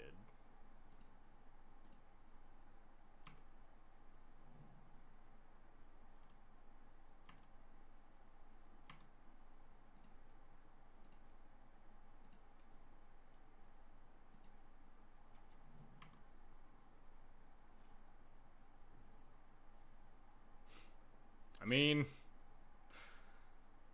not casting it. I feel like it's not going to resolve, but it'll be really good if it does. Just resolve. No forces. Nope, they don't have it. They absolutely don't have it. 0% chance they have it. Dang. Think they would have forced negation my Chrome Mox? Probably not.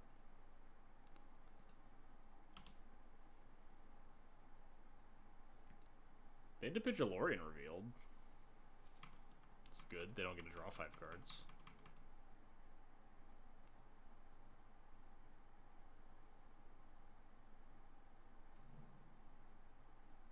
You know what? I don't really want them to have that, I don't think.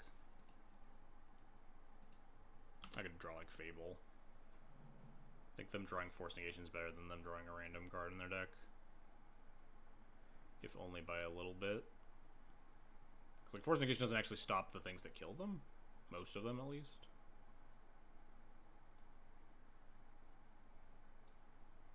Sure.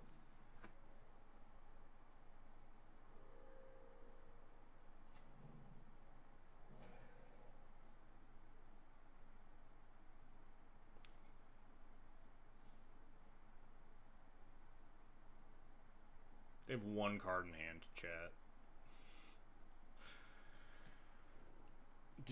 Wait. 1, 2, 3, 4. Oh, it's not even lethal anymore. Never mind. We just don't hearse. We just cast the Fury. I was thinking that they were dead.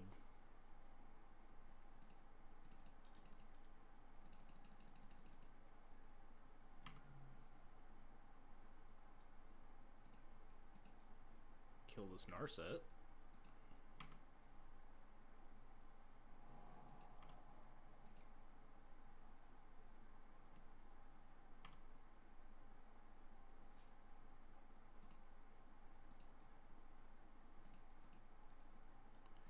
Eat this Uro.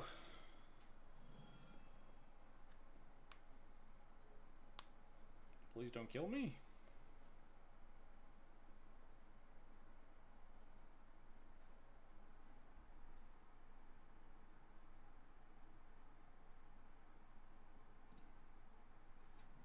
I mean, I think I just hearse him now. We've eaten 2 Uros. It leaves the Fury alive.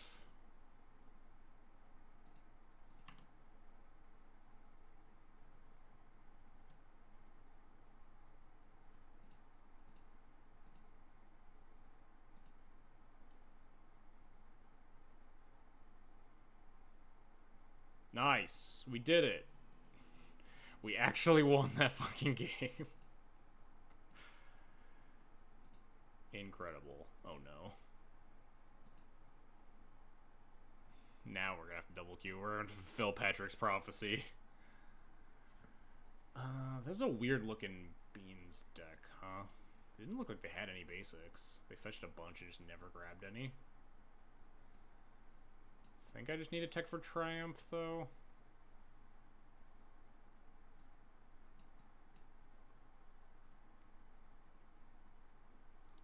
Tony buying some time. Tony's been going slow this league. Is he playing post? He's been really trudging along.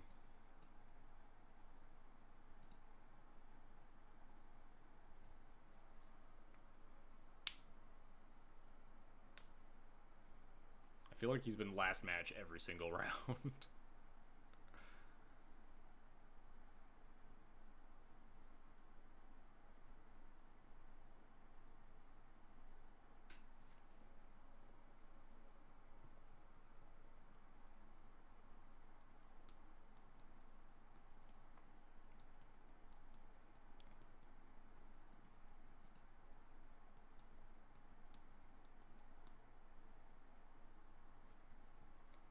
Opponent, please fight me.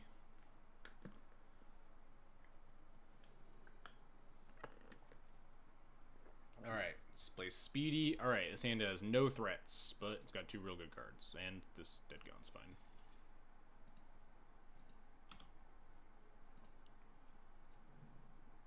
Dead Gun's probably fine, I guess I should say.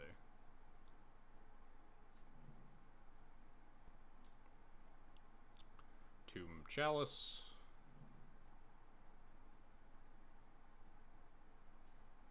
Well, 2 Dead Guns. Significantly less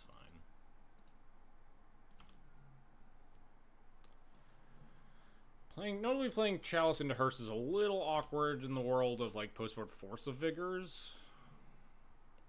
Could pretty easily be a thing here. This hand doesn't really have the luxury to play around that though.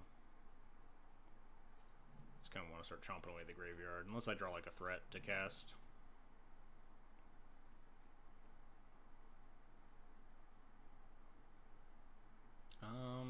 Could like Chalice on a different number.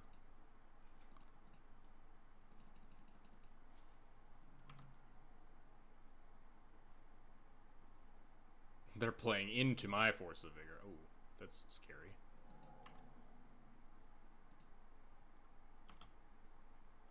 They're playing into the Force of Vigor because we have second Chalice now. But yeah, not getting Force of Vigor probably just getting Urode. We do notably have these Dead Gons, which are not the best answer to an Uro, but they are an answer. These are not good. These are the bean starts you don't want to see. They just like play beans to force all your plays. I'm sure this will resolve.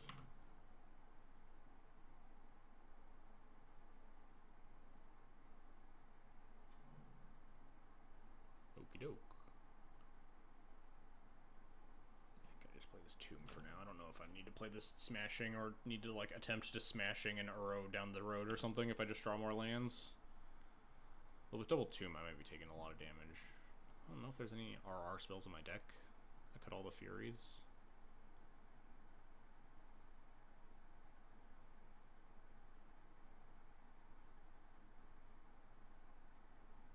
Round up. Oh no. Looks like Patrick gets his wish. Oh no, if we play against Tony too, down on the 1-2 bracket. Well, at least if he's on post, we just fucking die. The old 1-3 with the bye. This is just 3 mana. Oh no, I was gonna say 3 mana binding. I will recast this.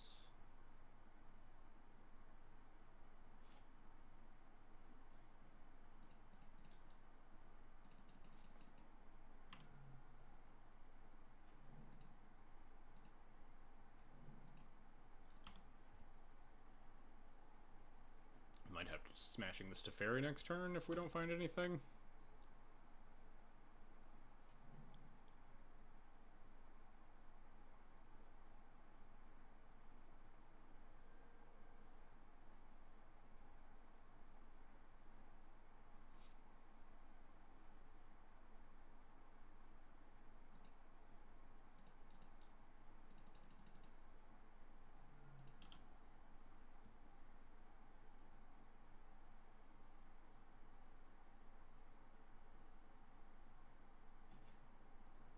Alright, their resolving is good for me at least. We get a guy in play.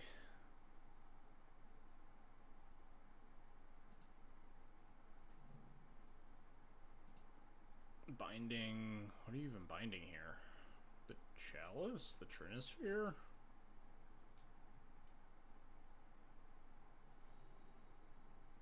Playing against... Oh, they do have the Force of Vigor.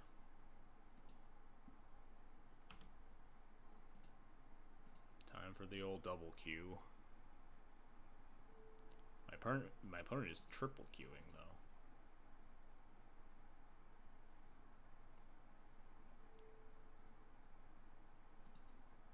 They do have basics. They just like very aggressively didn't fetch that out in game 1. I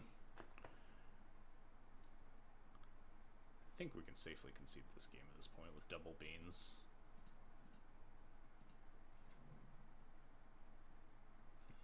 Yorion, you wanna be revealed? There we go. Lands, spells. I've forgotten how to play Death and Taxes. It's been so long since our last match. This hand's fine. Not super thrilling. If they are on Moonstompy, this hand is actually like pretty embarrassing on the draw, but at least we can cast spells. We can like Stoneforge, watch it die, recruit Solitude. We have a basic. My opponent's casting like 400 things over here. What's happening? Uro. 5 cards in hand.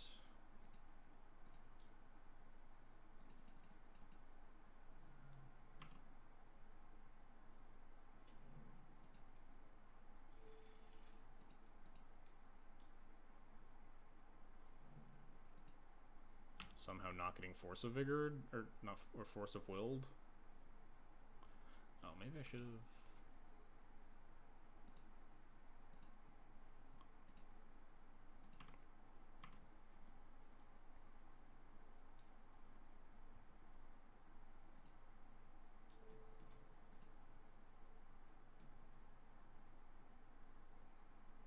Alright, my opponent is not doing anything. Also not Moonstompy, which is good for this hand. Much happier to play against Scalding Tarn than Ancient Tomb with how this hand is looking.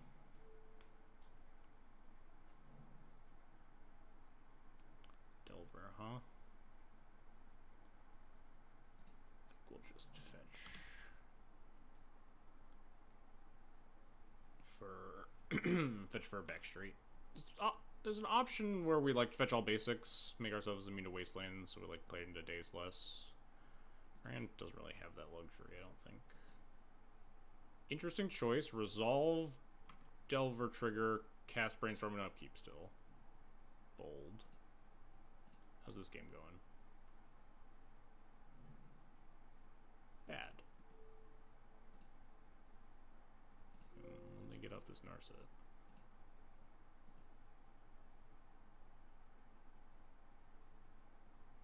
Yeah, I think I'm good. They might not even have Triumphs. Maybe these Dead Gons are bad.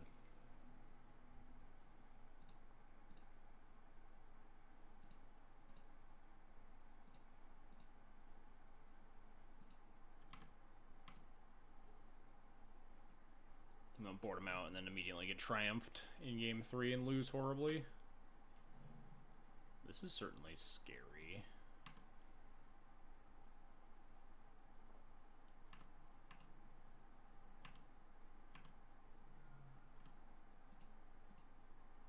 I think I'm just gonna run the Stoneforge into a daze. I don't think I want more Stoneforges. I'm on the back foot right now. I want to find like Skyclaves and Plows and a Bowmaster to cast here. That's not bad. I don't think it's dire enough that I need to cast it right now. Maybe it is. Maybe I was supposed to cast it. These Delvers are almost guaranteed to flip with the Brainstorm. It's gonna save me like 6 life. Next turn I'm just gonna Flicker Wisp.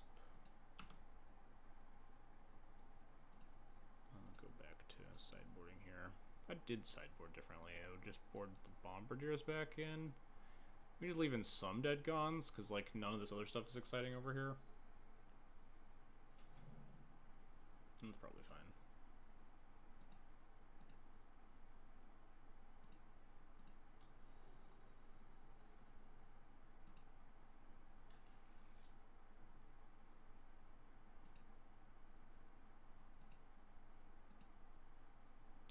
That's going to get annihilated by a Force of Vigor, but I think this might actually be like a Chalice on 1, Chalice on 2 hand.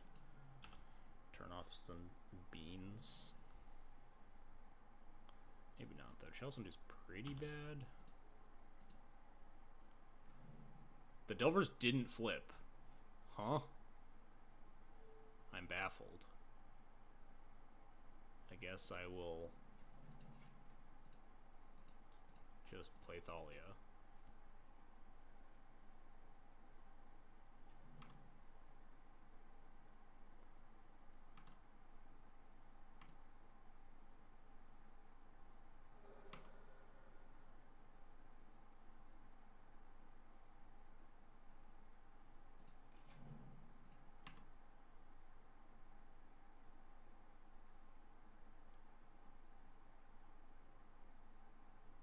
Grixis.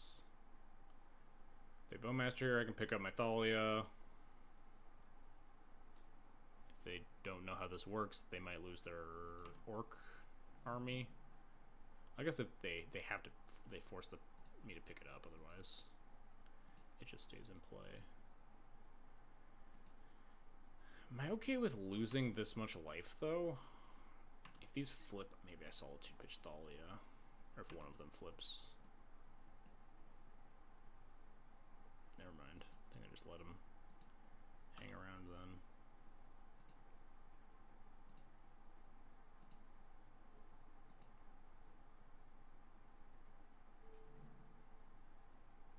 I don't think this is a double Chalice. I think this might be a cast Simian Spirit Guide hand, though. Just because I need to beat the shit out of my opponent.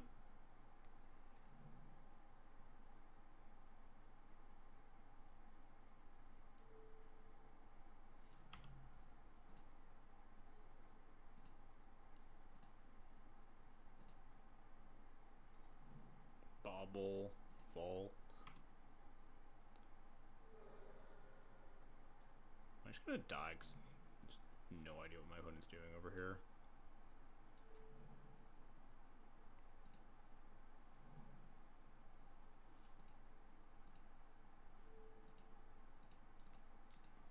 I think I'm gonna recruit Skyclave And if a Delver flips, I Solitude the other one, pitching with Thalia.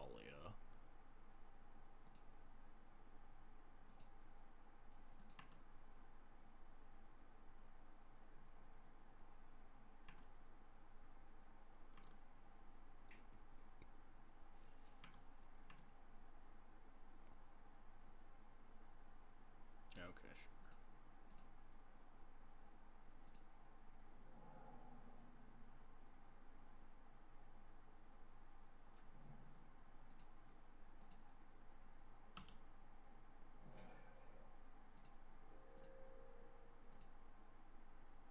Maybe I should have played the Chalice on 2, huh?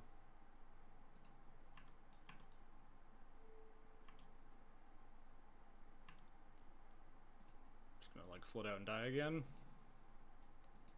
That's fine.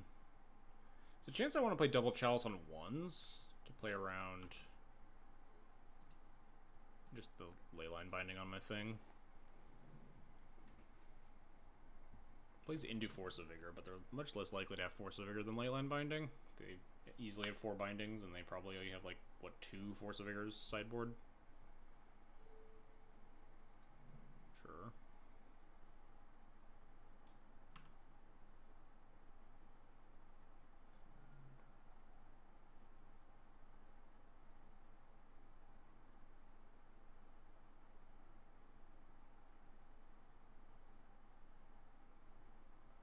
Just gonna play land Skyclave.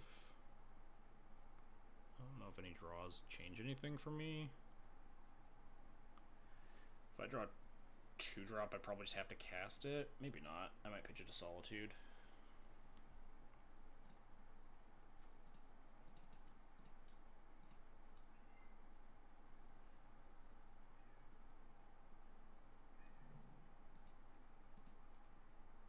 Mono white.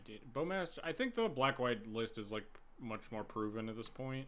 I think mono white's still fine. Isolated System has been doing some good work with mono white. Black white's just more stock. It's hard to be Bowmasterless in a Bowmaster world, you know?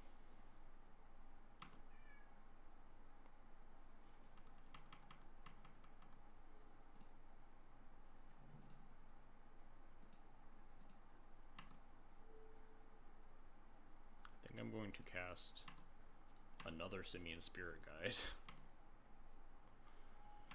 This hand is not working out.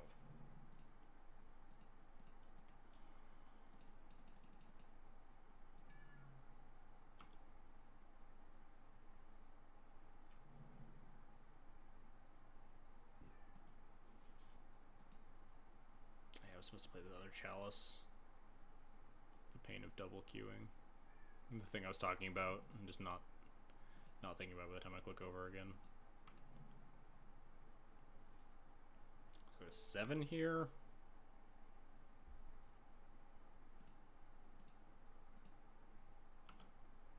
Now I just let them have like all their 1-drops for a turn. That was foolish of me. That's completely fine.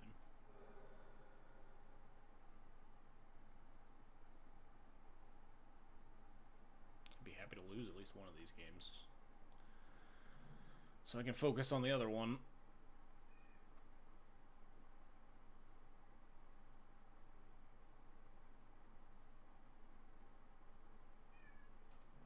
Neither of my opponents seem excited to like play swiftly.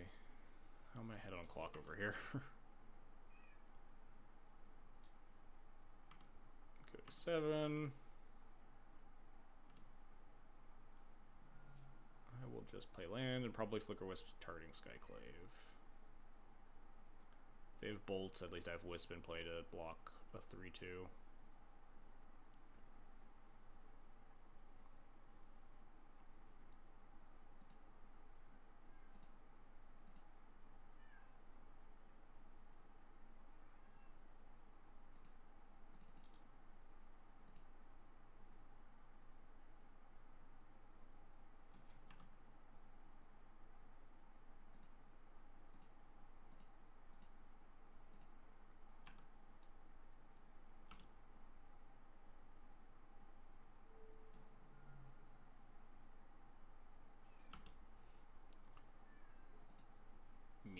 Simian Spirit Guide beatdowns.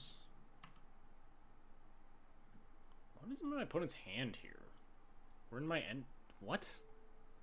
On my end step. Bolt your guy. Sure.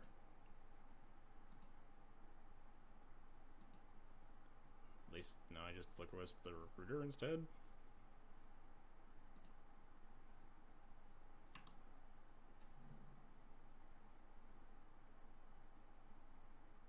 Could Flicker Wisp the Illusion? Probably not.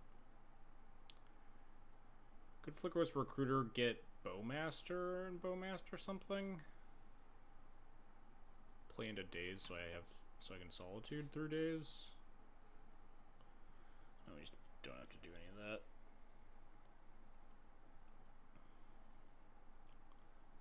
Step 1, we'll figure out if this Wisp targeting Recruiter resolves. They could have like another Bowmasters, another Bolt.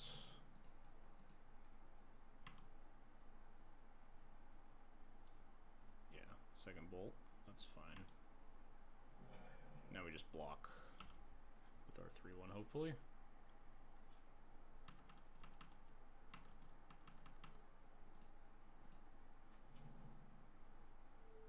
Flooded Strand go, huh?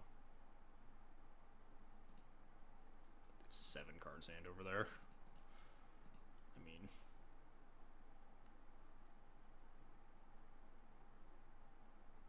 I'll shoot my shot.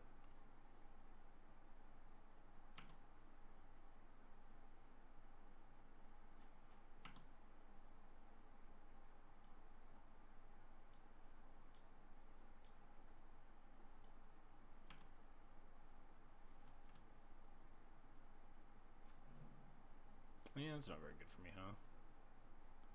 If I had just, like, tapped less poorly. They should have done this at the beginning of combat, but because they didn't, if I had just, like, spent mana with Age of Jam, I could just Shatter Skull that. I think I'm just gonna attack with 1, though. Maybe it's correct to not attack with either. I think they'll pretty easily trade this. Yeah. I think that tapping is correct, because I just don't want to take damage for no reason. And in a perfect world, they just cast that in the beginning of combat. And then I guess I can just Shatter at main 2, though. Sheesh, and Force of Vigor. We're probably just dead here. I should probably stop paying attention to this match. Focus on this one instead. Attack all. Attack just 1/1s, maybe? That doesn't seem right.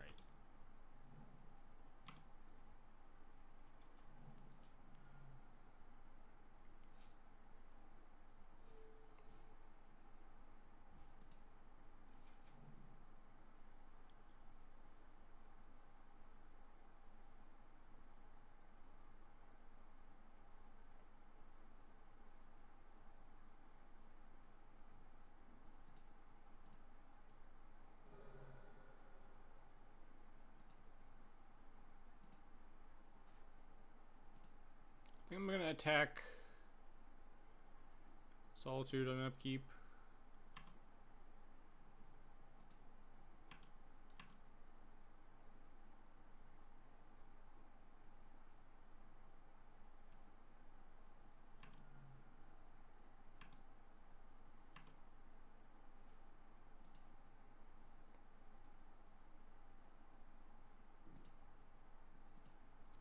I don't want to get fancy and try to like eat a 1/1 in combat and just get got by like 5th land, Force of Will, or like Double Daze or something.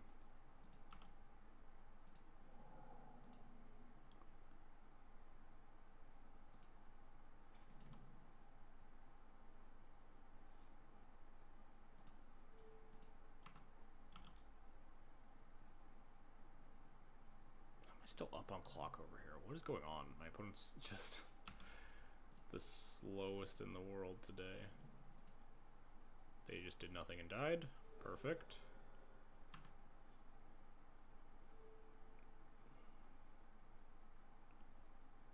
I have 2 cards in hand. Am I allowed to attack with both here and plow a 1/1 if they block?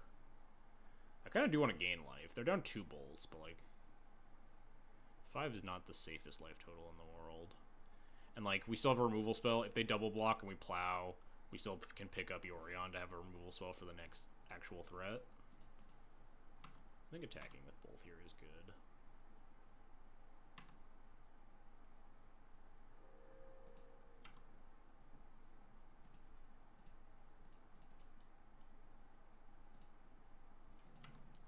I guess I gain 1 life, right?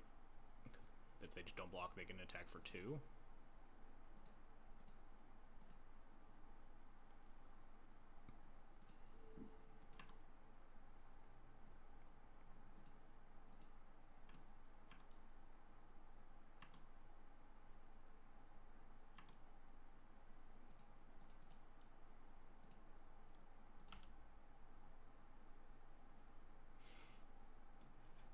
Chalice will save me, surely. Please don't cast spells on hand step. Stop. Just let me lose. Didn't I have 6 this game? Guess not. I should really just concede that Moonstompy match. I'm assuredly not winning. But I somehow won that game 1. So we're just like kind of awkwardly keep playing.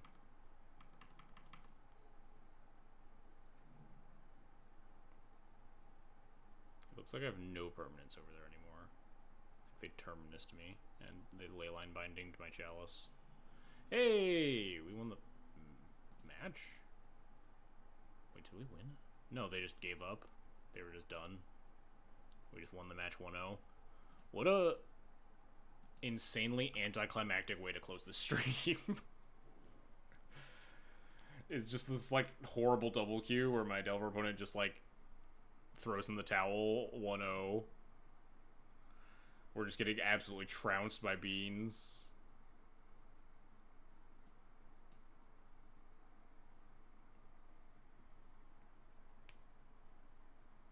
But it is also like 11:30 and I'm rapidly losing steam. So I should probably just throw in this towel. Take a page out of my opponent's book. Alright, yeah, I'm good. We're good here. My opponent's 5 cards in hand, I have 0. We'll call it 2-1 on the day over here. And we got 2-2 in the prelim, winning 1 real match of Magic. 1 actual game of Magic was won with D&T. To get us this 2-2 record. We 0-2'd twice. Did not take a single game against our opponents. And then we got the bye, and then we won 1-0 against our last opponent. Very, very skilled night of Magic the Gathering. Alright. So that's going to wrap up our stream. Very weird one. Like I was talking about earlier, though, like, it'd be nice to just be able... be more confident in my ability to just, like, snap drop, like, a random league that I'm playing between rounds of a prelim. If the God accounts work how I think they will, so... I guess we'll find out. I'll probably have more information about what's going to go on with the MTGO Content Creator Program next week. After I get to ask my own questions. So, I'll be excited to bring news of that.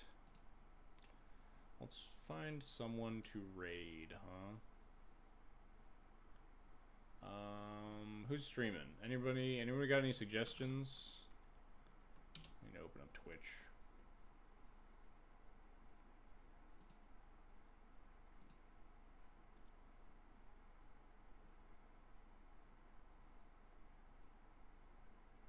Oh wait, no. I was about to stream Schultz, but his stream title says MTGO Prelim Red Green Lands, so I imagine his stream is also wrapping up, so I should maybe not raid him.